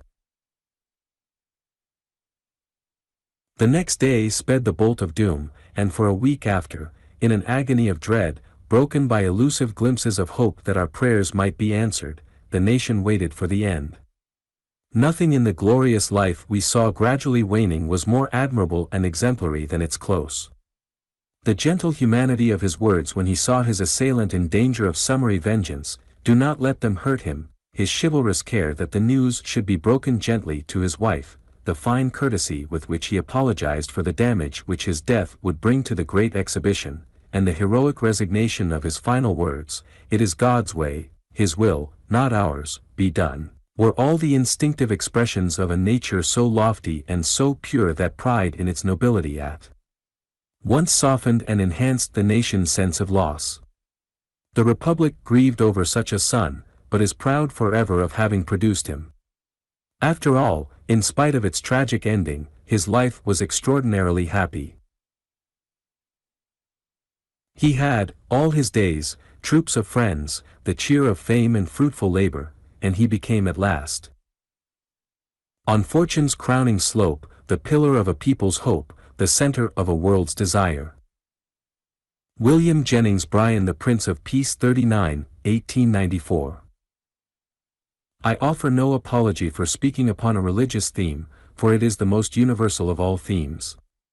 I am interested in the science of government, but I am interested more in religion than in government. I enjoy making a political speech, I have made a good many and shall make more, but I would rather speak on religion than on politics. I commenced speaking on the stump when I was only 20, but I commenced speaking in the church 6 years earlier, and I shall be in the church even after I am put of politics. I feel sure of my ground when I make a political speech, but I feel even more certain of my ground when I make a religious speech. If I addressed you upon the subject of law I might interest the lawyers, if I discussed the science of medicine I might interest the physicians, in like manner merchants might be interested in comments on commerce, and farmers in matters pertaining to agriculture, but no one of these subjects appeals to all. Even the science of government, though broader than any profession or occupation, does not embrace the whole sum of life, and those who think upon it differ so among themselves that I could not speak upon the subject so as to please a part of the audience without displeasing others.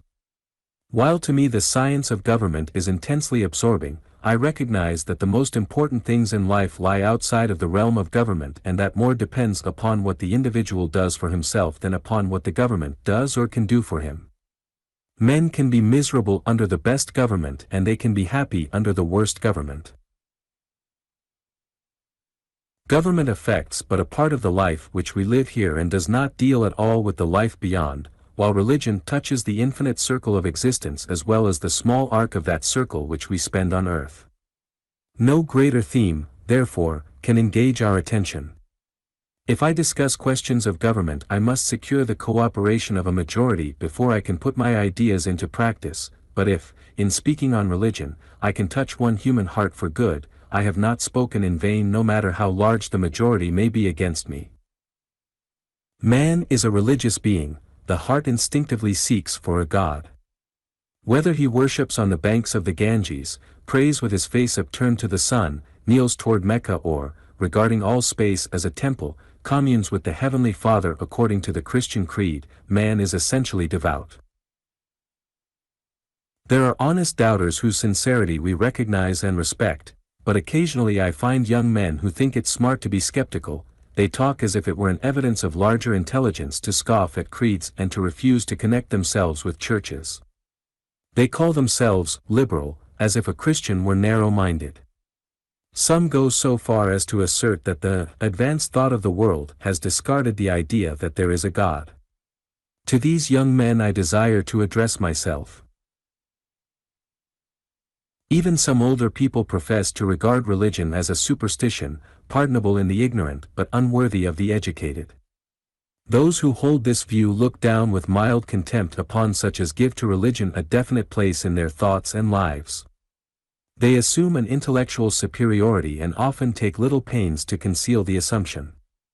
Tolstoy administers to the cultured crowd, the words quoted are his, a severe rebuke when he declares that the religious sentiment rests not upon a superstitious fear of the invisible forces of nature, but upon man's consciousness of his finiteness amid an infinite universe and of his sinfulness, and this consciousness, the great philosopher adds, man can never outgrow. Tolstoy is right, man recognizes how limited are his own powers and how vast is the universe, and he leans upon the arm that is stronger than his. Man feels the weight of his sins and looks for one who is sinless.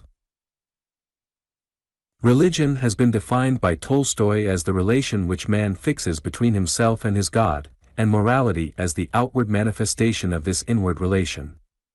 Every one, by the time he reaches maturity, has fixed some relation between himself and God, and no material change in this relation can take place without a revolution in the man, for this relation is the most potent influence that acts upon a human life. Religion is the foundation of morality in the individual and in the group of individuals. Materialists have attempted to build up a system of morality upon the basis of enlightened self-interest. They would have man figure out by mathematics that it pays him to abstain from wrong-doing. They would even inject an element of selfishness into altruism, but the moral system elaborated by the materialists has several defects. First, its virtues are borrowed from moral systems based upon religion.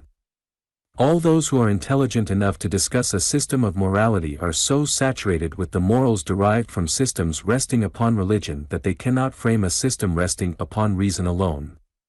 Second, as it rests upon argument rather than upon authority, the young are not in a position to accept or reject. Our laws do not permit a young man to dispose of real estate until he is 21. Why this restraint? Because his reason is not mature, and yet a man's life is largely molded by the environment of his youth. Third, one never knows just how much of his decision is due to reason and how much is due to passion or to selfish interest. Passion can dethrone the reason. We recognize this in our criminal laws. We also recognize the bias of self-interest when we exclude from the jury every man, no matter how reasonable or upright he may be, who has a pecuniary interest in the result of the trial. And, fourth, one whose morality rests upon a nice calculation of benefits to be secured spends time figuring that he should spend in action. Those who keep a book account of their good deeds seldom do enough good to justify keeping books. A noble life cannot be built upon an arithmetic. It must be rather like the spring that pours forth constantly of that which refreshes and invigorates. Morality is the power of endurance in man, and a religion which teaches personal responsibility to God gives strength to morality. There is a powerful restraining influence in the belief that an all-seeing eye scrutinizes every thought and word and act of the individual. There is wide difference between the man who is trying to conform his life to a standard of morality about him and the man who seeks to make his life approximate to a divine standard. The former attempts to live up to the standard, if it is above him, and down to it, if it is below him, and if he is doing right only when others are looking, he is sure to find a time when he thinks he is unobserved, and then he takes a vacation and falls. One needs the inner strength which comes with the conscious presence of a personal God. If those who are thus fortified sometimes yield to temptation, how helpless and hopeless must those be who rely upon their own strength alone. There are difficulties to be encountered in religion, but there are difficulties to be encountered everywhere. If Christians sometimes have doubts and fears, unbelievers have more doubts and greater fears. I passed through a period of skepticism when I was in college, and I have been glad ever since that I became a member of the church before I left home for college, for it helped me during those trying days.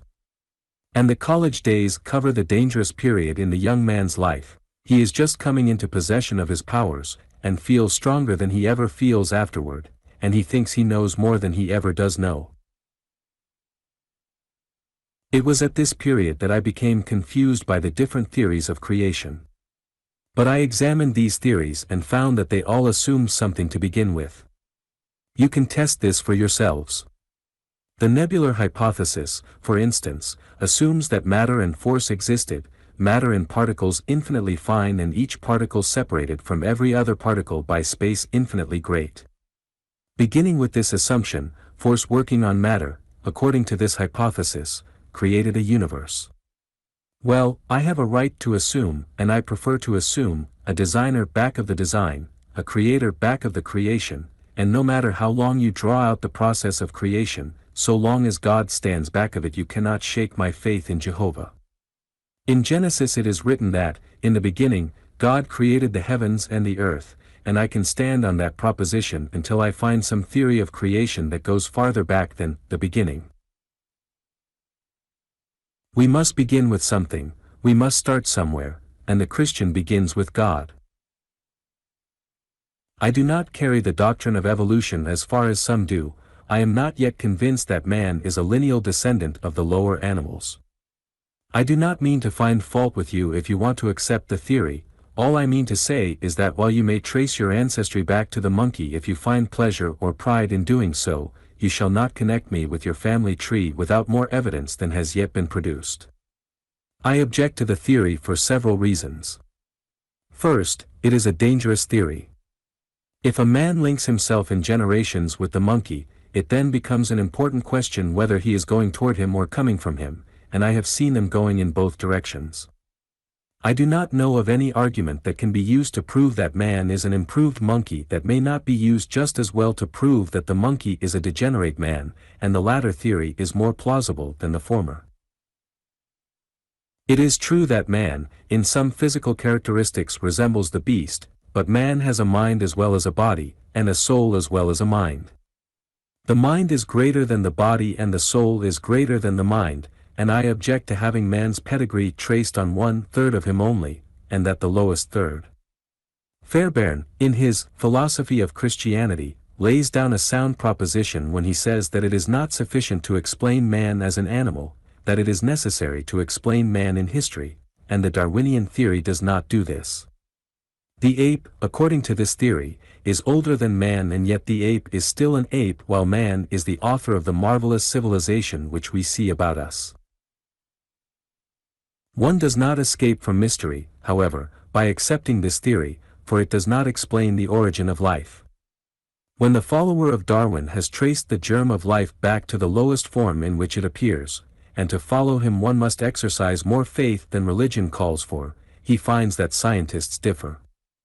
Those who reject the idea of creation are divided into two schools, some believing that the first germ of life came from another planet and others holding that it was the result of spontaneous generation. Each school answers the arguments advanced by the other, and as they cannot agree with each other, I am not compelled to agree with either.